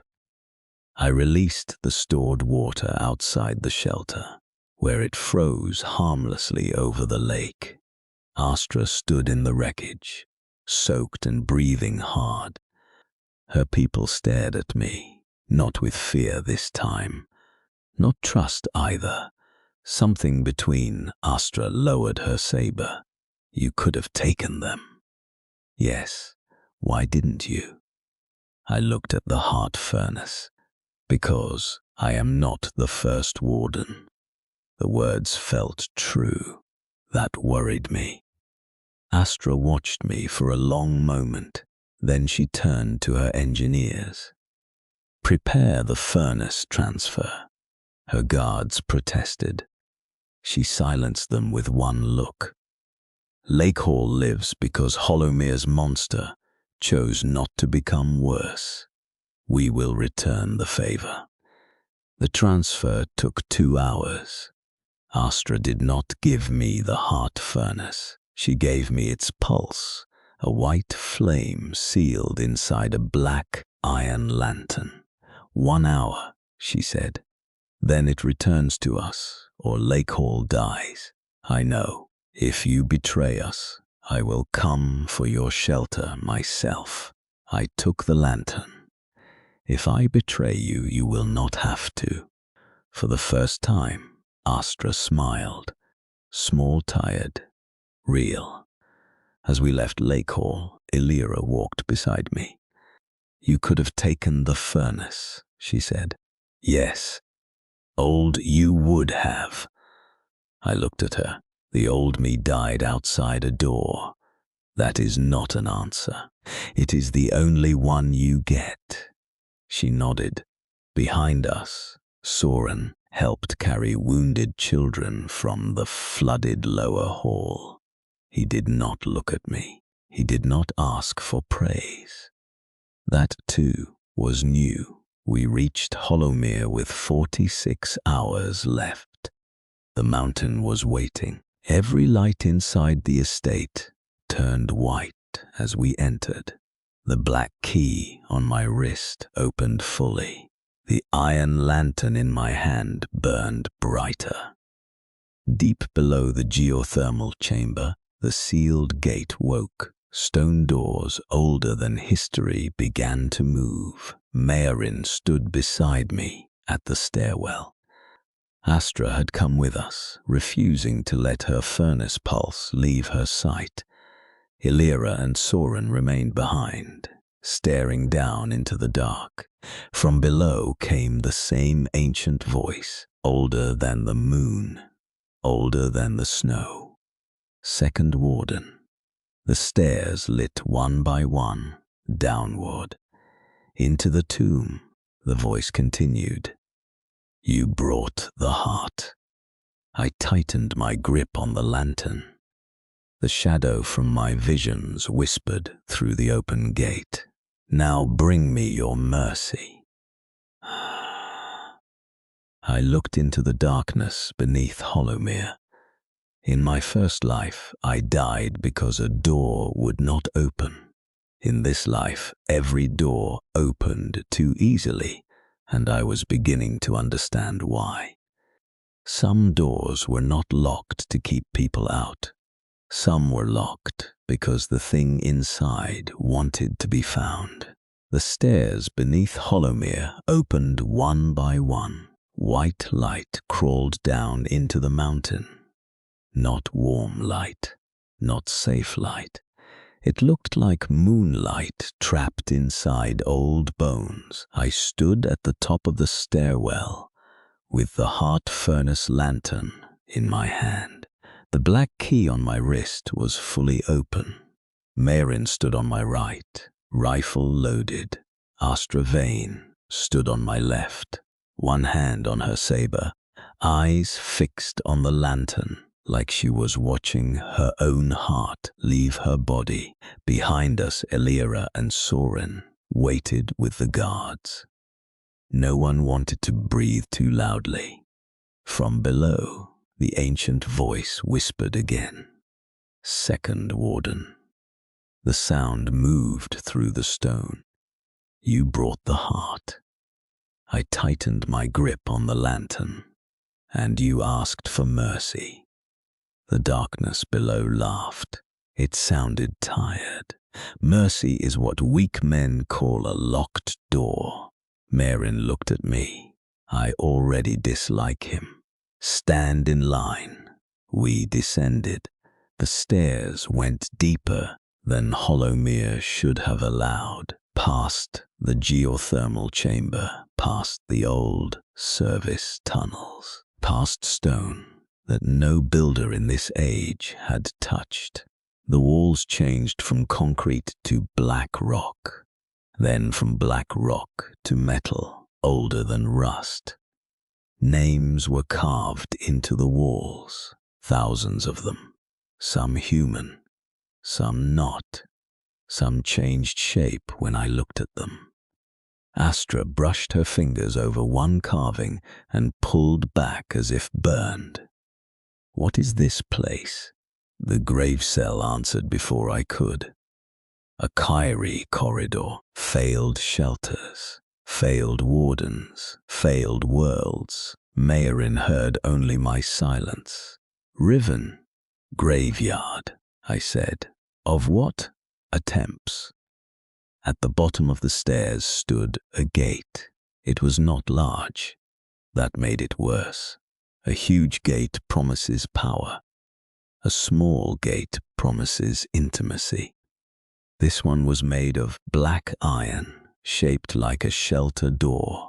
On its center was the same key as my wrist. The heart furnace lantern flared. The gate opened. Beyond it was a city. Not a chamber, not a tomb. A city.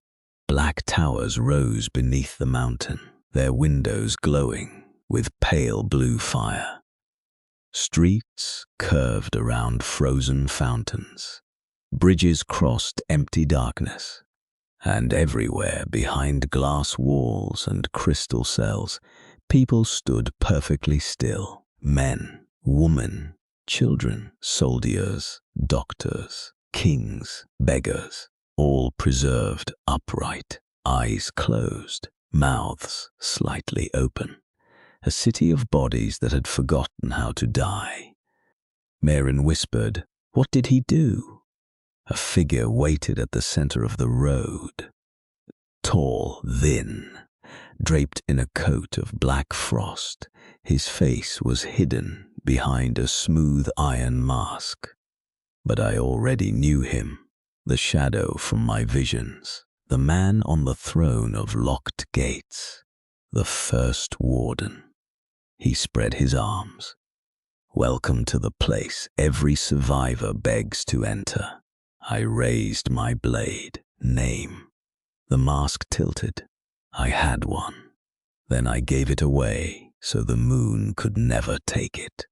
That is not an answer. It is the only answer that kept me alive. Astra stepped forward. "You are the thing under the mountain. I am the man who kept humanity from extinction." Maren aimed her rifle. "By turning them into museum pieces?" The first warden looked toward the crystal cells. "By preserving what fire could not protect." He touched one glass wall inside. A little girl opened her eyes. For 1 second she looked alive. Then the light faded and she slept again. Astra's hand tightened around her saber. The first warden sighed. In every black frost cycle, shelters fail. Leaders break, food rots, medicine expires, hope becomes a weapon. So I created mercy that could not spoil. I felt the gravy cell stir, stored rule, preservation rule. Living beings cannot be stored. The first warden turned toward me, as if hearing the thought. "Your version cannot store living bodies. Mine can."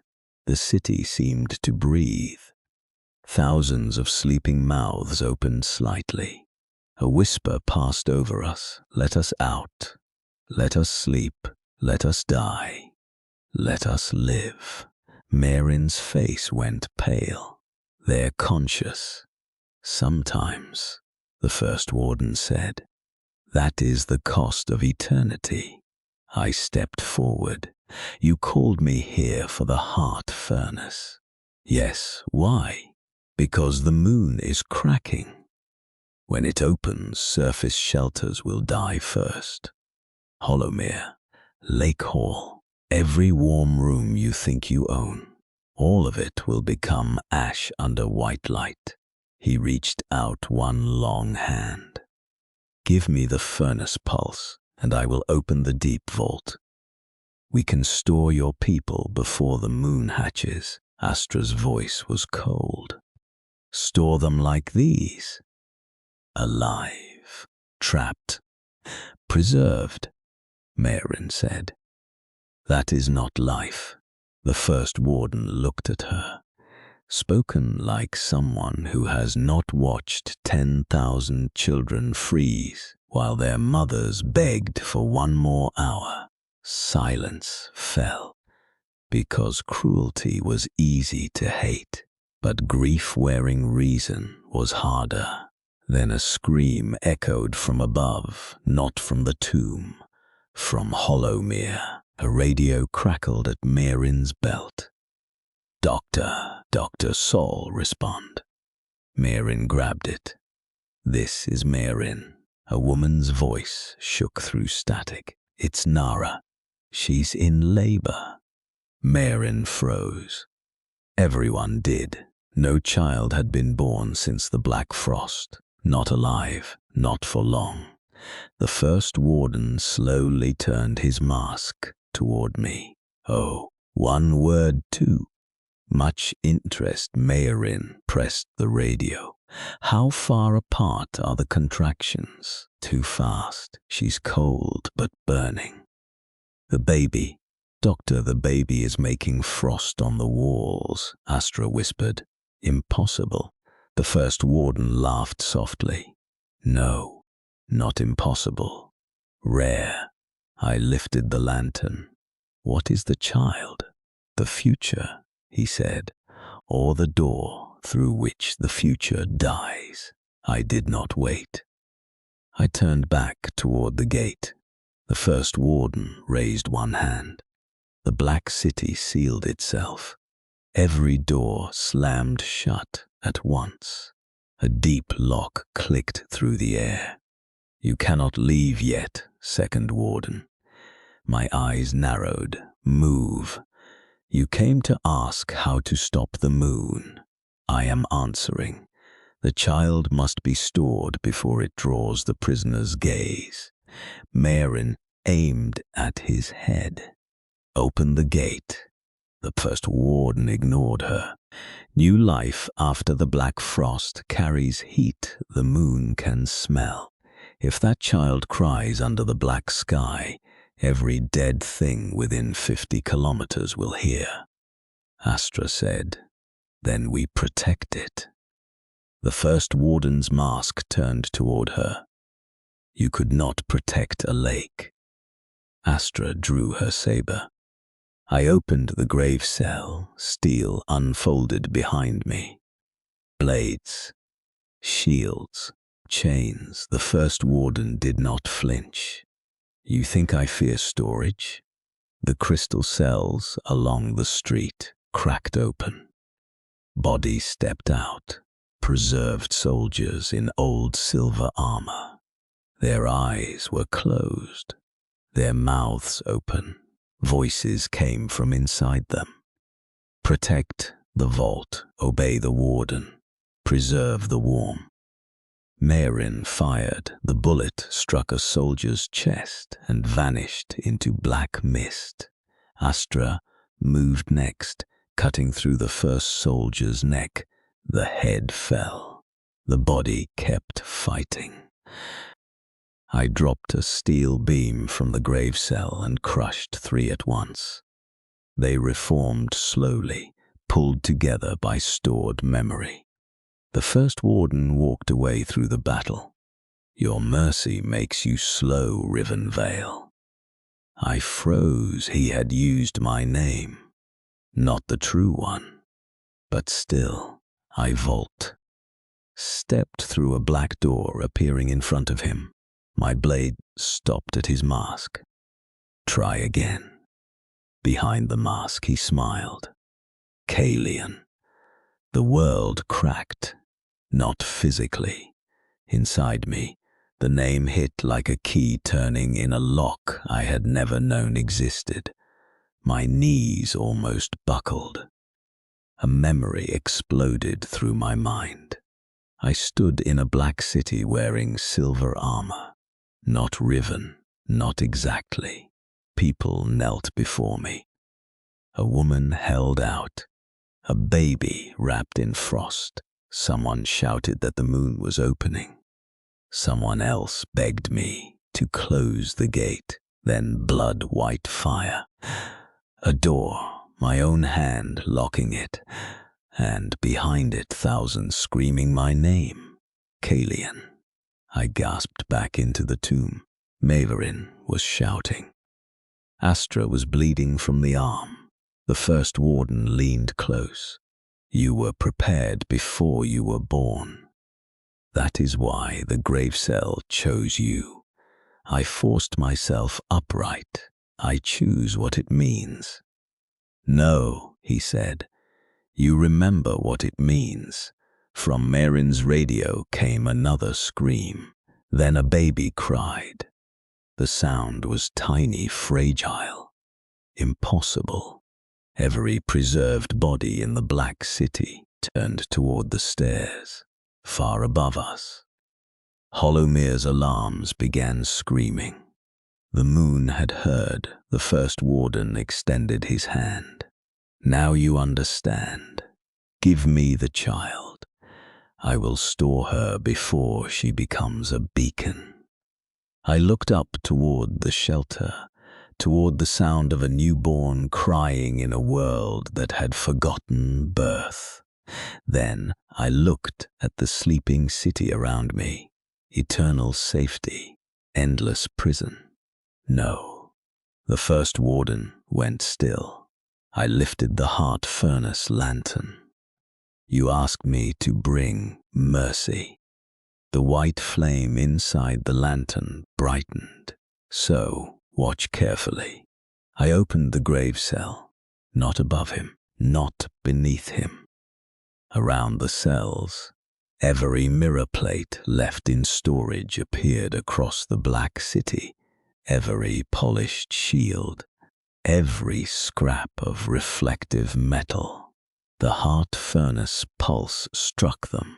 White light split into 1,000 blades, not enough to destroy the vault. Enough to blind it. The preserved soldiers faltered. Their stored commands broke for 1 second. 1 second was all Astra needed. She cut through the soldiers, blocking the gate. Mayrin threw a heat charge into the lock. Riven! I hurled the lantern toward the gate. The white flame hit the black iron. The door screamed open. The first warden reached for me. His fingers passed through my shoulder like cold smoke. Pain tore down my spine. He whispered, "If the child dies, it is your mercy that kills her." I grabbed his wrist. For the first time, he felt solid. Then I will make my mercy dangerous. I drove my blade through his palm. Black frost burst from the wound.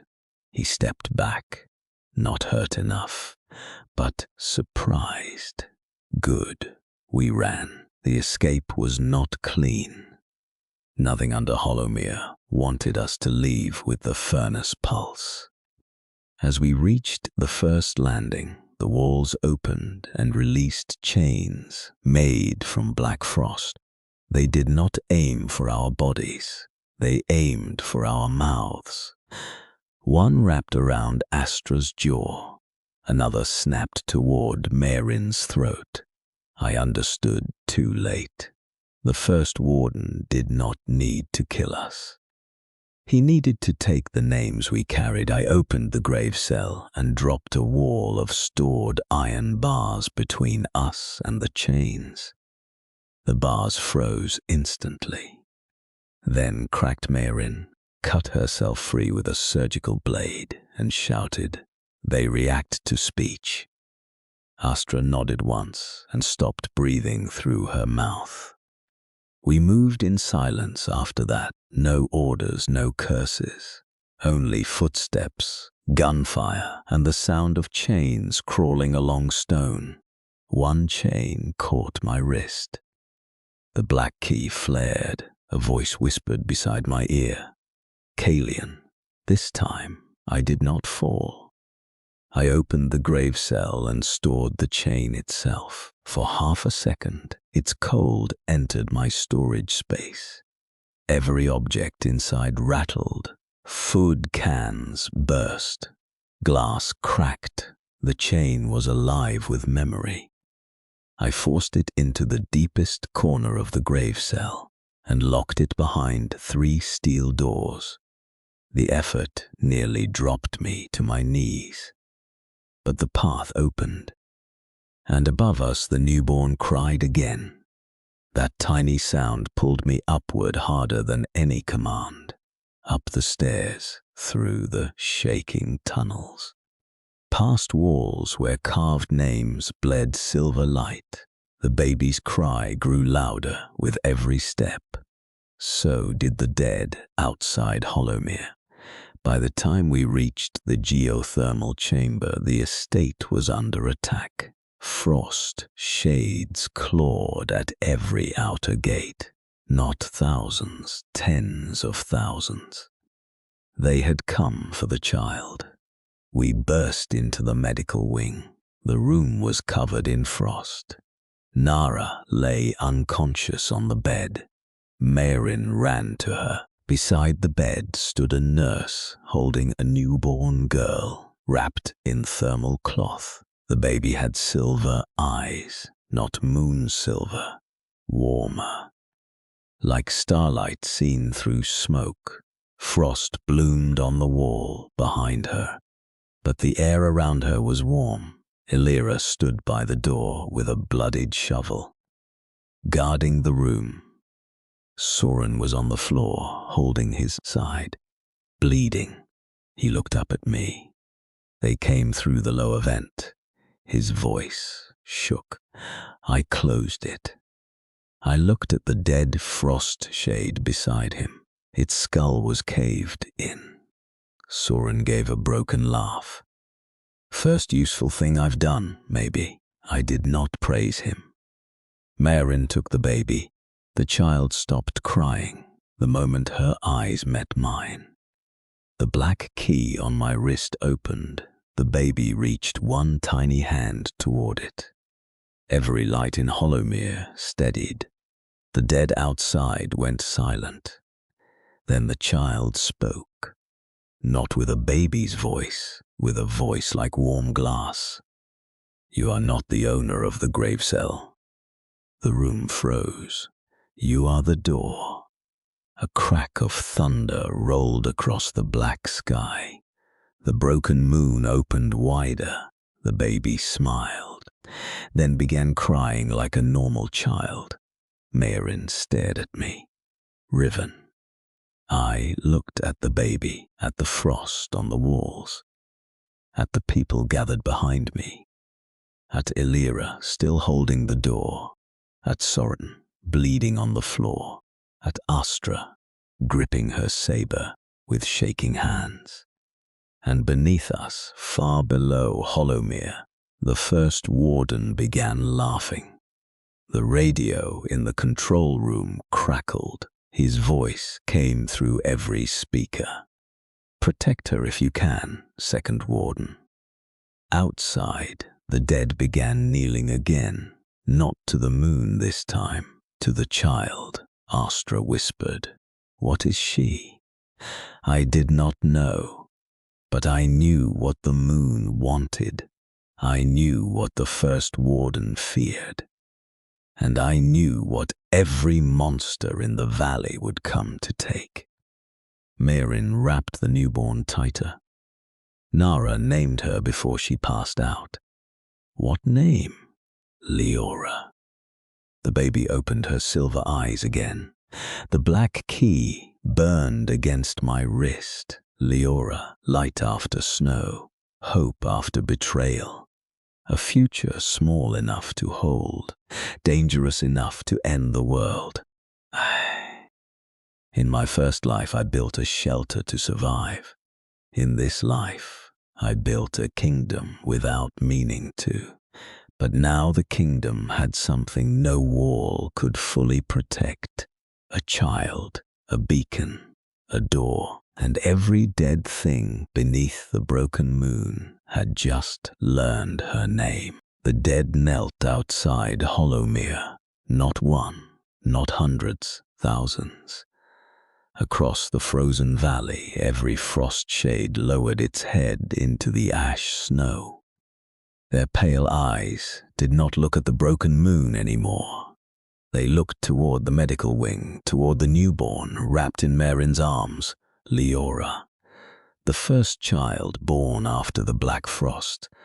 The child who had looked at me and said I was not the owner of the grave cell.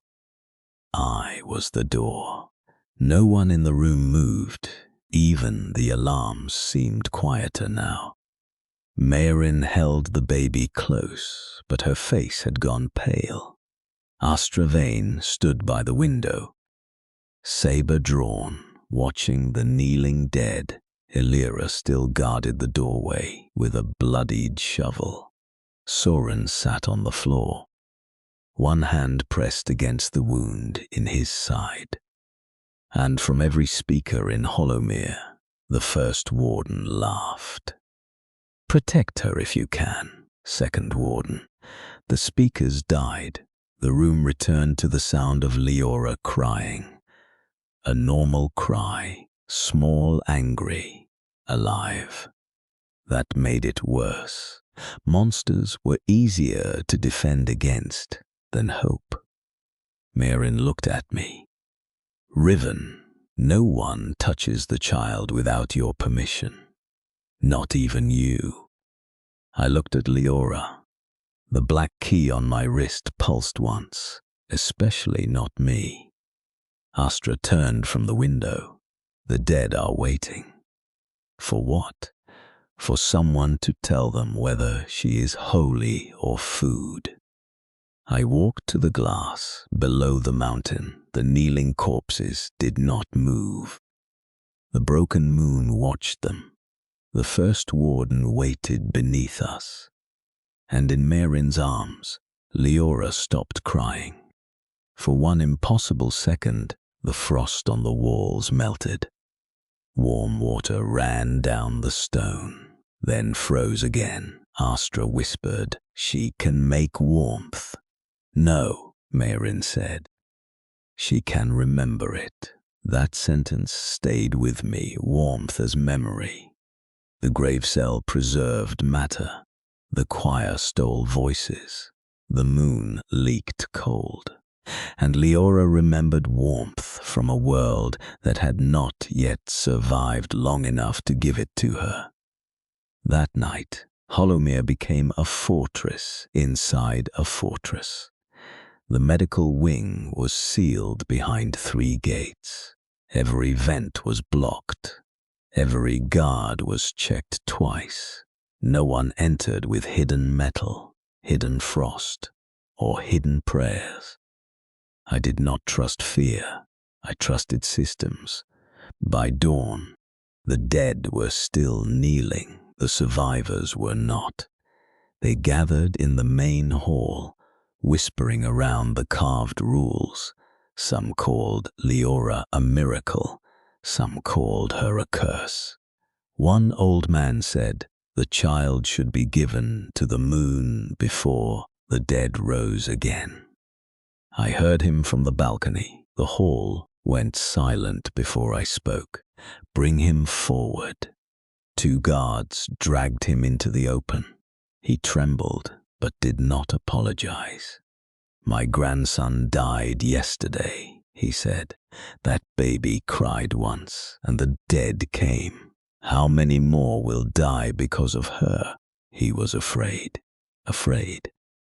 People are dangerous because they think fear excuses anything. I descended the stairs. The crowd parted. I stopped in front of him.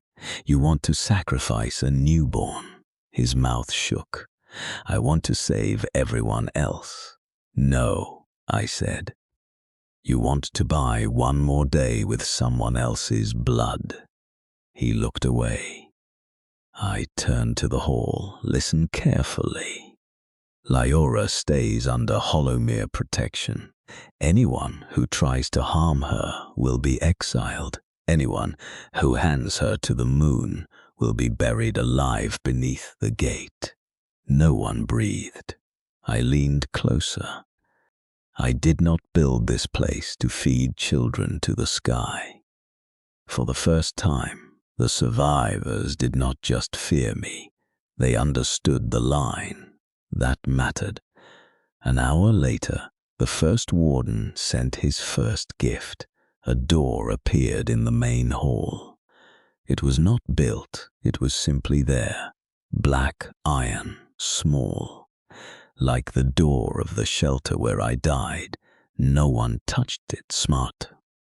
The symbols across its surface moved like insects. Marin arrived with Leora in a sealed thermal cradle. Astra came with 2 Lake Hall guards. Illyra and Soren stood behind them. Soren was still wounded, but standing. I looked at him. "You should be in bed." He gave a weak smile. "I keep making bad choices near doors." That almost sounded like honesty. The black door opened. A voice came from inside, not loud, not angry, almost kind. "Second warden, bring the child below, and I will show you how to save everyone." I stepped closer. Say what you want where my people can hear it. The first warden chuckled. Very well. The air above the door shimmered. A vision unfolded. Hollowmere, Lake Hall, the frozen city. Then beyond them, dozens of shelters hidden in mountains, sewers, towers, bunkers, subway stations, churches, and buried ships, all warm, all surrounded. The broken moon cracked wider. White light poured from it. Where the light touched, people did not freeze. They vanished, not killed, taken. Their mouths opened, their bodies emptied. Their voices rose into the sky like steam. The vision shifted. Inside the moon, something enormous moved behind the shell, a prisoner made of hunger and memory. The first warden said, "The moon is a prison. The black frost is leakage. When the prisoner wakes, it eats names first, then voices, then bodies." Maren whispered, "Names again." "Yes," he said. "A name is the door between a life and the world. Lose it, and the body becomes an empty room." I stared at the vision. "What is the grave cell?" The answer came softly. The prison beneath the prison. A network of doors built by the first survivors. It was made to store food, fire, medicine, memory, and finally, if necessary, mankind itself. Crystal cells appeared in the vision. The sleeping city beneath Hollowmere, the preserved bodies, the whispering mouths. Astra's voice was sharp. "You call that saving mankind? I call it surviving a cycle you have not yet seen." The first warden showed us another image. The surface after the moon opened. No cities, no shelters, no snow, only smooth white ground under a silver sky, and millions of voices crying from nowhere. "If the child remains outside the vault," he said, "the prisoner will follow her warmth. It will crack the moon faster. It will come here first." Marin's hand tightened on the cradle. What is she? A contradiction. The door's voice lowered. A life born after the world began dying. A warmth the prison did not authorize. The moon wants to consume her. I want to preserve her. I laughed once. Preserve. You prefer kill? I prefer live. Live where? Behind your walls? Behind guns? Behind hope? The door whispered.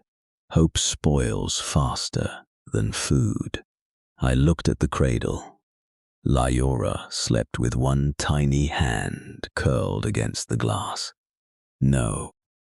The vision vanished. The door remained. The first warden sighed. "You reject wisdom because it wears the face of cruelty, and you hide cruelty under the word wisdom." For a moment there was silence. Then the door said, "Ask the traitor." Every eye turned. Soren went still. The black door opened wider. Inside was darkness. Then a memory appeared. Soren in my first life, not inside my shelter. Before that, 3 days before the black frost, he stood in the old bunker control room with Illyra. My blueprints lay across the table. Illyra was crying. Soren held her shoulders. "He'll never survive leading us," Soren said. "He built it, yes, but Riven is weak, too soft. He'll open the door for every beggar, then we'll all die." Illyra whispered, "So what do we do?" Soren looked at the door controls. "We protect the shelter from him." The vision ended. The hall became deathly quiet. Soren's face was grey. Illyra covered her mouth. I said nothing. That was the worst punishment. Soren took one step toward me. Riven. The black door whispered. He betrayed you because he believed mercy would destroy the shelter. How different are you now? Soren shook his head. Don't listen to him. The door's voice became gentle. I am listening to you, Soren. You were almost right. Soren froze. A thin black chain slipped from the door. No one saw it until it touched his shadow. I moved. Too late. The chain sank into the floor and rose through Soren's body like smoke. His back arched. Illyra screamed. Mairin raised her rifle. Do not shoot! I shouted. Soren's eyes turned black, then silver, then normal. He fell to one knee, gasping. The door closed. The first warden's voice faded. 3 days, second warden. Then I ascend with or without your permission. The iron door vanished. Soren collapsed. Illyra ran to him. I caught her arm. Stop. He's hurt. He is occupied.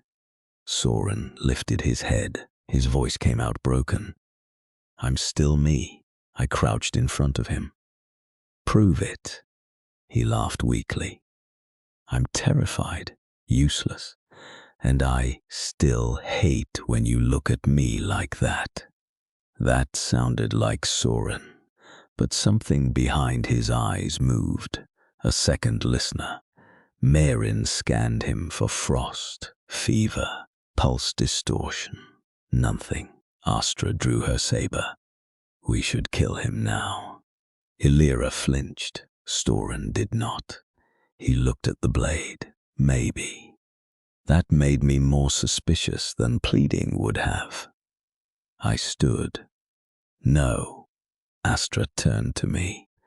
You will risk everyone for him. I will use everyone carefully. Soren smiled without humor. There he is. I looked down at him. The first warden touched you for a reason. Until I know why, you live under guard. And if he takes over, then you will wish Astra killed you. He nodded. Fair. That evening, Hollowmere prepared for descent.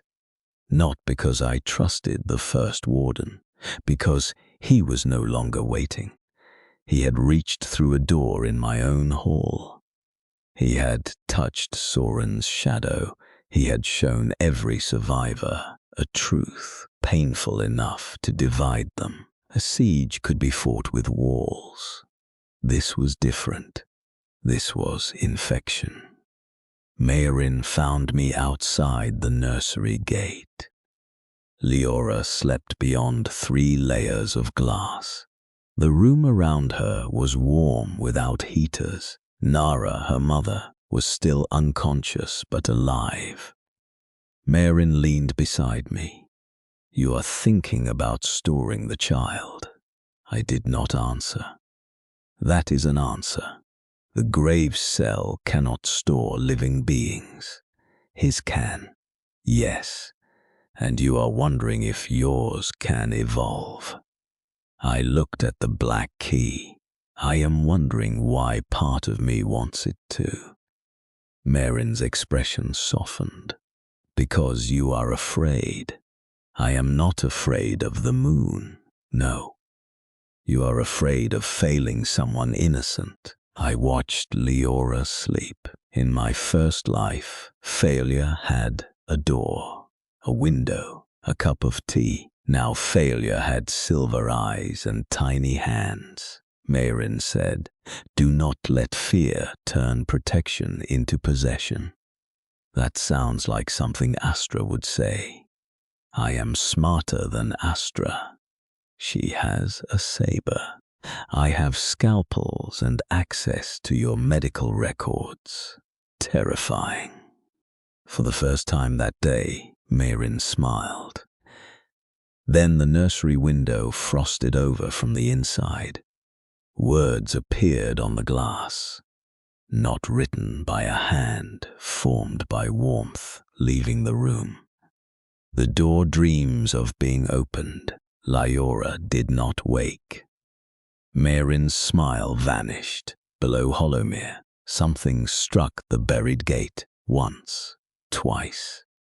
3 times, the entire shelter shook. Dust fell from the ceiling.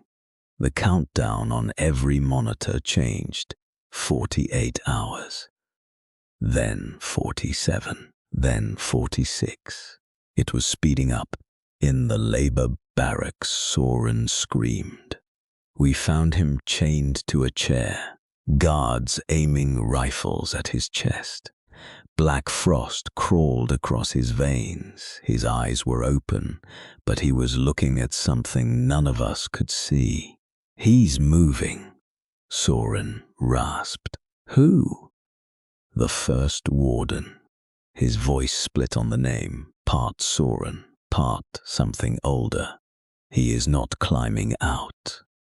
Soren's head snapped toward me. He is climbing through. The black key on my wrist opened painfully.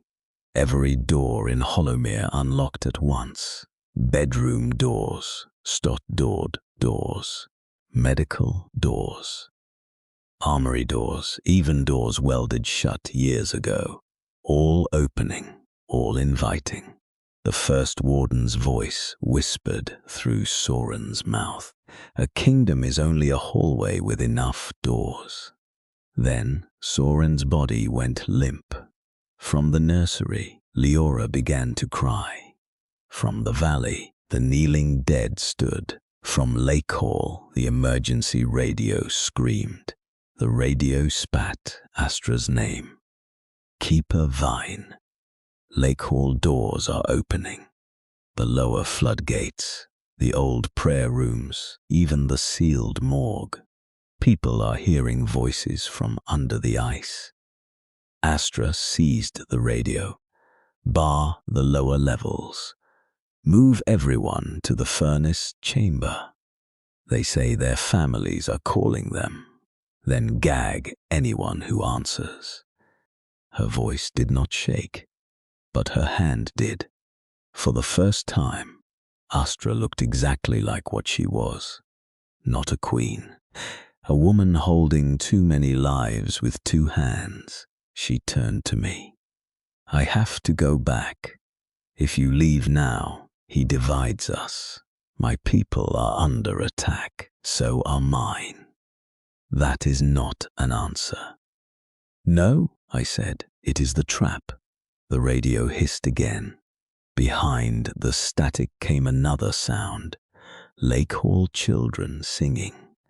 Not a song they knew, a lullaby from the Black City under Hollowmere. Astra's face changed. The first warden was not attacking shelters one by one. He was opening every door connected to warmth. Hollowmere, Lake Hall, the city. Maybe every shelter still alive under the black frost. I looked toward the nursery. Lyora had stopped crying. On the glass around her room, new words appeared. The first warden does not need an army. He needs an invitation. Meirin whispered. The voices are the invitation. I understood. Every grieving survivor who answered a dead loved one. Every frightened guard who opened a locked room. Every traitor who wanted forgiveness. Every king who wanted control. Those were doors too, and the first warden had learned how to knock. And deep beneath Hollowmere, the tomb gate opened 1 inch. A cold wind rose from below. It carried voices. Not dead voices, stored voices. Thousands of them. Begging for release, begging for bodies, begging for me. Astra stared toward the stairwell. Mayrin loaded her rifle.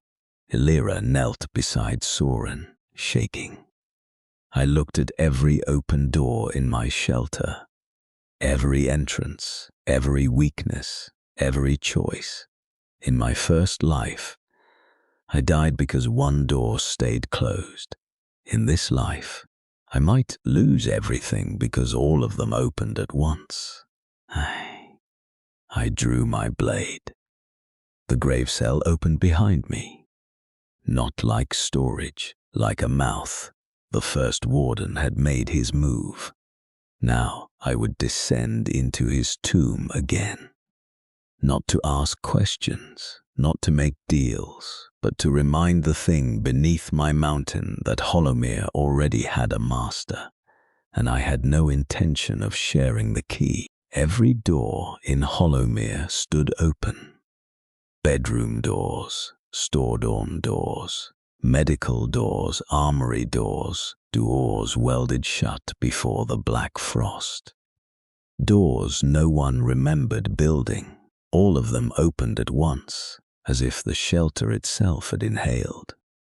And from every doorway came a whisper. Come inside. Come below. Come home. The survivors froze where they stood. A nurse reached toward a dark storage room with tears on her face. A guard stared into the open armory, whispering his dead brother's name. In the nursery, Leora cried once. The sound cut through every voice, small, living, furious. The black key on my wrist burned.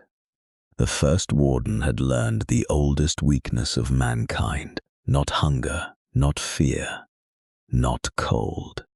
A door that sounds like someone you miss. Mayrin stood beside me, rifle raised. Astra Vane gripped her saber. Torn between Hollowmere and Lake Hall, screaming over the radio, Illyra knelt beside Soren, whose veins were lined with black frost. And beneath us, the tomb gate opened 1 inch wider. The first warden's voice passed through every hall. A shelter is not stone, it is permission. A worker stepped toward an open door. I threw a knife into the floor before his foot crossed the threshold. He snapped awake. I looked over the hall. No one enters a door unless I tell them. The whispers grew louder. Mother, son, wife, forgive me. Open for me.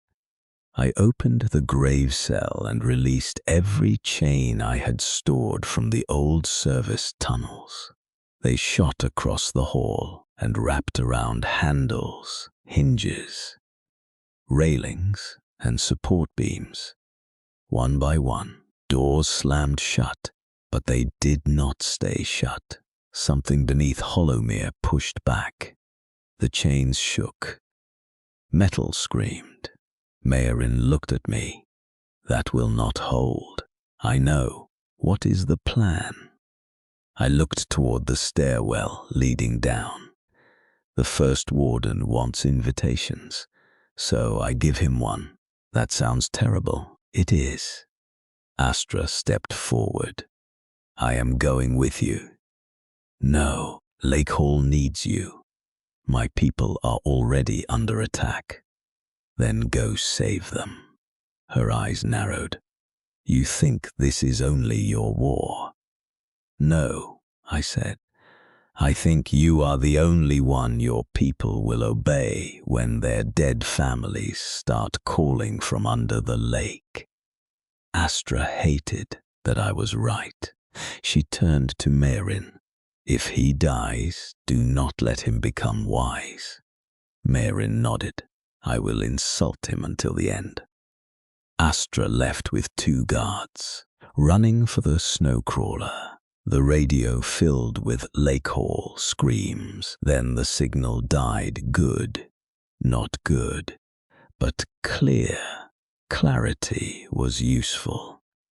I turned to Illyra.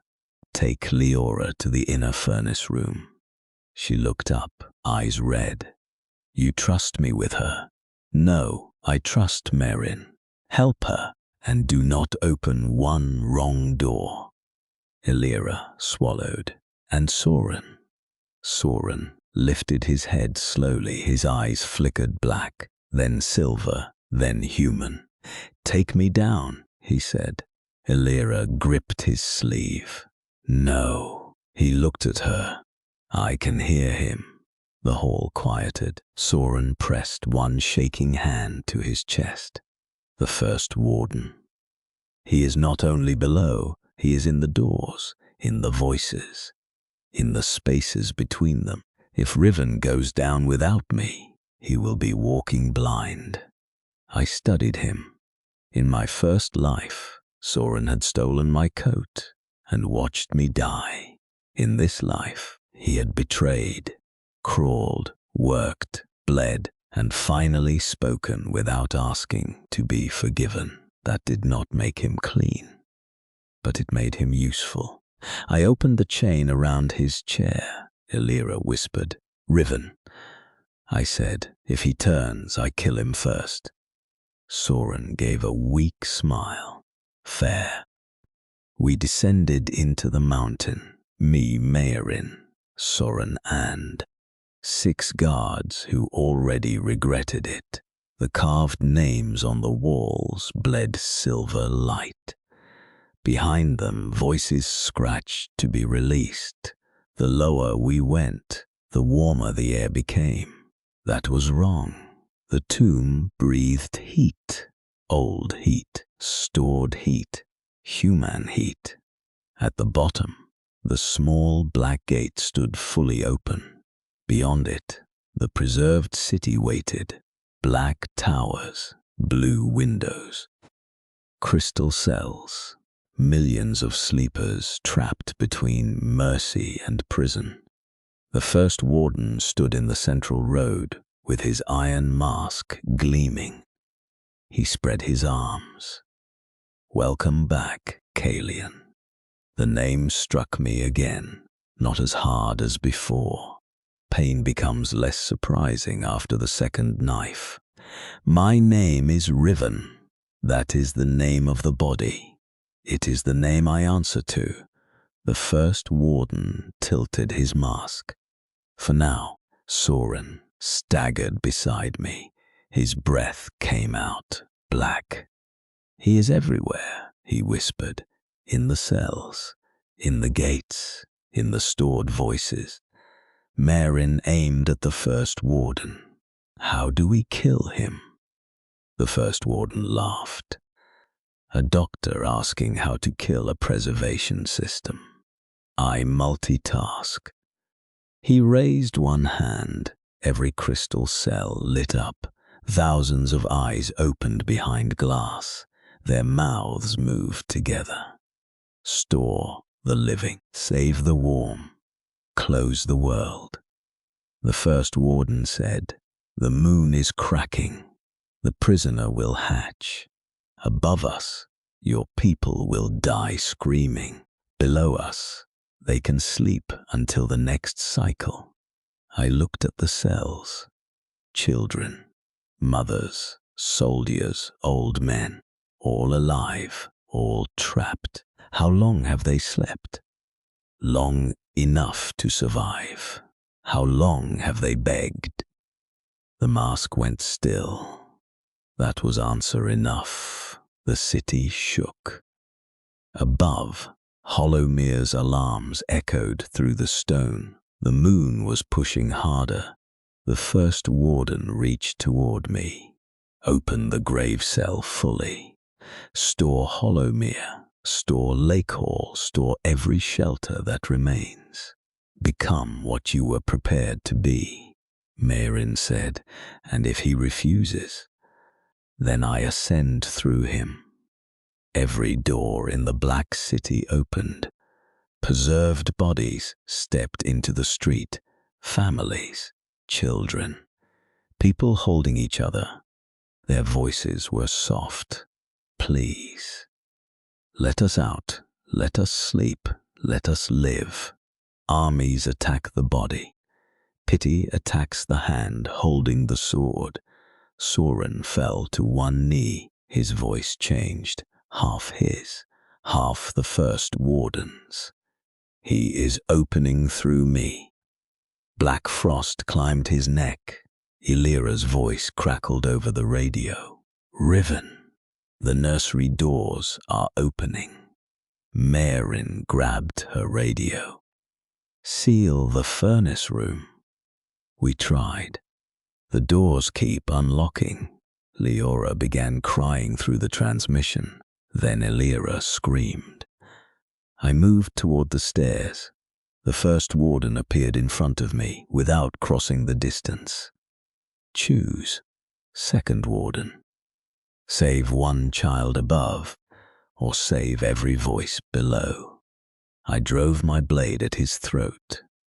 He caught it with 2 fingers, still thinking like a man outside a door. Soren shouted, Riven! He seized the black frost in his own chest with both hands. His fingers dug into his shadow and pulled. The first warden stiffened. For the first time, the city flickered. Soren looked at me, teeth red with blood. I cannot hold him. I understood. Soren was the door the first warden had opened, but doors can close from either side. I stepped toward him.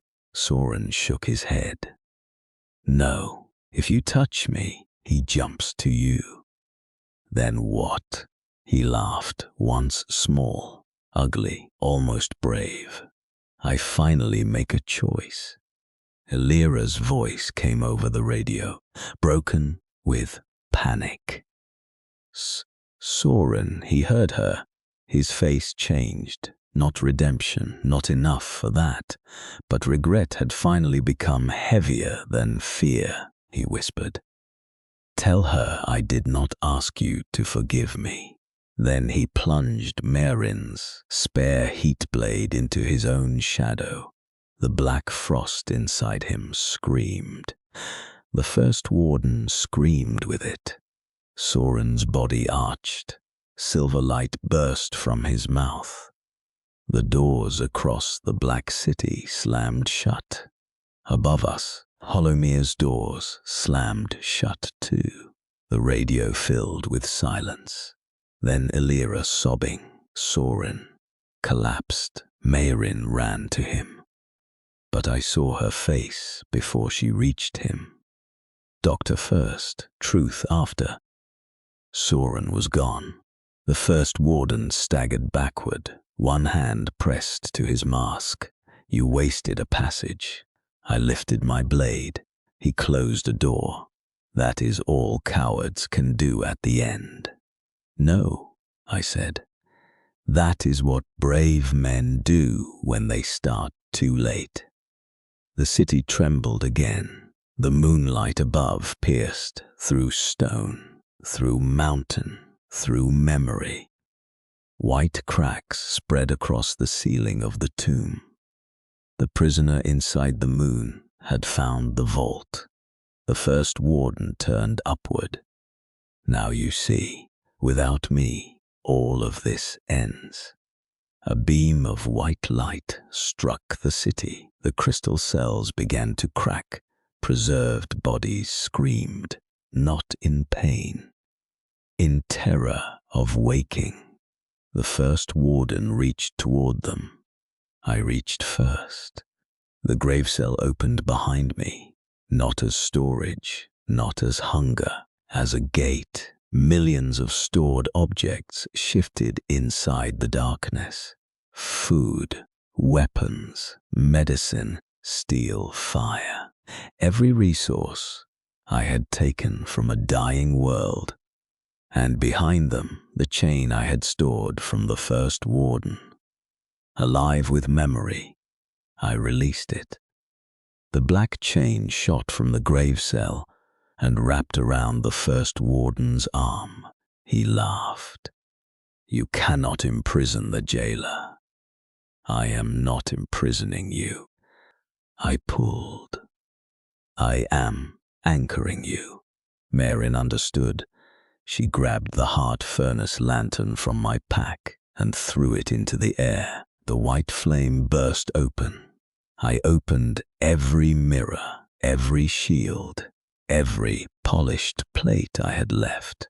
Light filled the black city, not moonlight, furnace light. Human light. Warmth remembered. The first warden screamed as the chain pinned him to the center road. His mask cracked. Beneath, it was not a face. It was a locked door, small, black, familiar. The door from my death. The door from every vision. The door every version of me had feared. The first warden whispered, "Open me and you will understand." I stepped closer. "I already do." He went still. "I died outside a door. You survived behind one. That is the difference between us." "No, the difference is I learned the only mercy that lasts is preservation." "No," I said, "the only mercy that matters is choice." I raised my blade. Then I stopped, because the preserved city was watching. If I destroyed him, the vault might collapse. If I spared him, he would keep opening doors. So I chose neither. I opened the grave cell and aimed it not at him, but at the moonlight pouring through the ceiling. Marin's eyes widened. "Riven, that is not matter." "No," the grave cell screamed. The black key burned through my skin. I grabbed 1 second of the moon's cold. Only one. The storage space inside me cracked.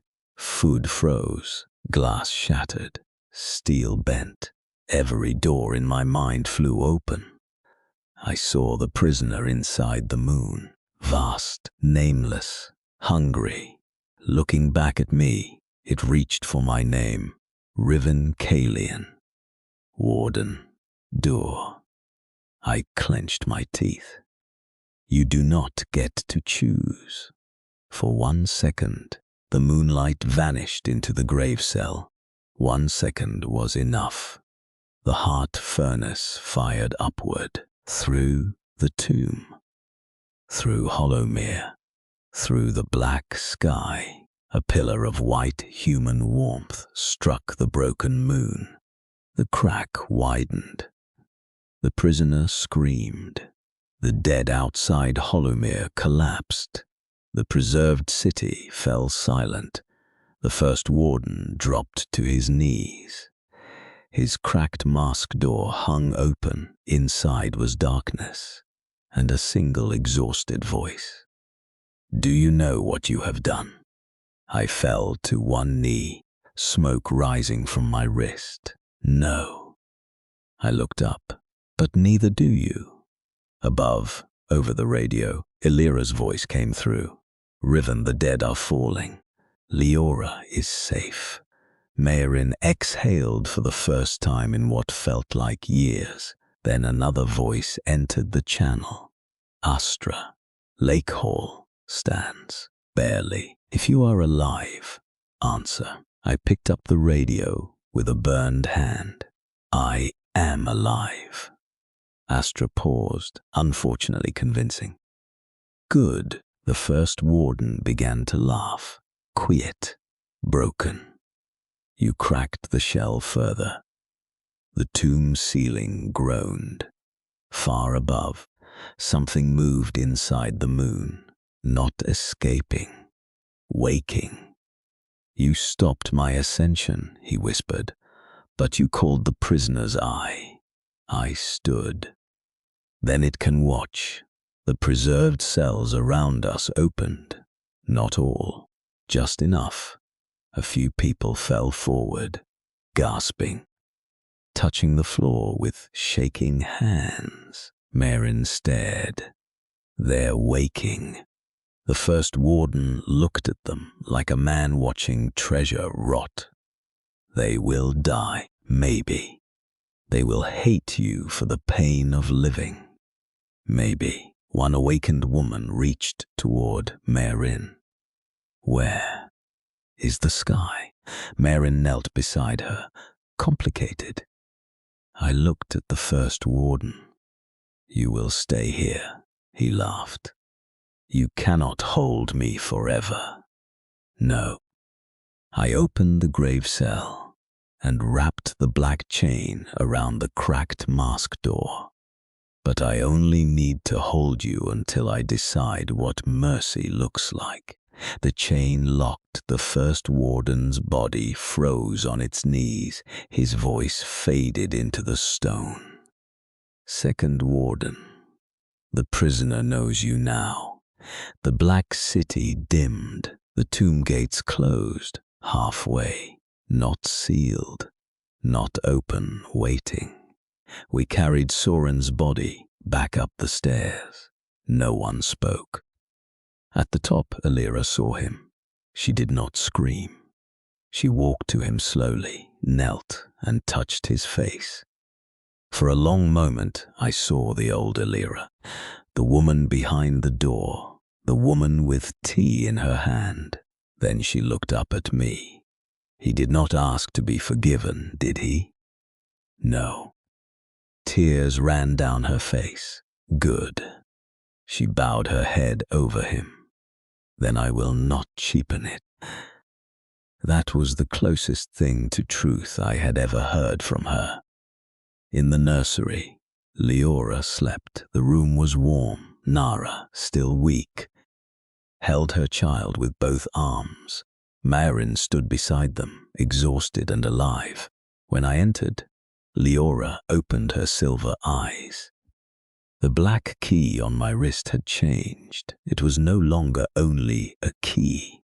A thin white line crossed it, like a door left slightly open. Leora smiled. Then the speakers crackled.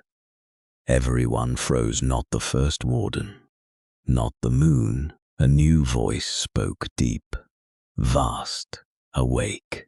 Second warden. The windows frosted black. Across the sky, the broken moon opened one silver eye. I see your door. The voice vanished. No attack came. Not yet. That was worse. I walked to the balcony. Hollowmere stood damaged, but alive. Lake Hall's signal blinked in the distance. The dead lay quiet in the valley. Survivors emerged from hiding, staring up at the sky. Some wept, some prayed, some looked at me. I hated that they were waiting for words. But kingdoms are built in the silence after disaster. I looked at the people I had not meant to save. At Marin, at Astra's distant signal, at Alira holding the body of the man who had once stolen my place, at Leora, the child every monster wanted. Then I looked at the moon. In my first life, I died begging for someone to open a door. In this life, I learned that every door has a cost. Some protect, some imprison, some invite monsters inside, and some are people. The moon had seen mine. The first warden was chained beneath my mountain. The dead were silent. For now, but the thing inside the sky had finally opened its eye. And when it came knocking, I would not beg. I would not kneel. I would open the door myself and make the universe regret entering.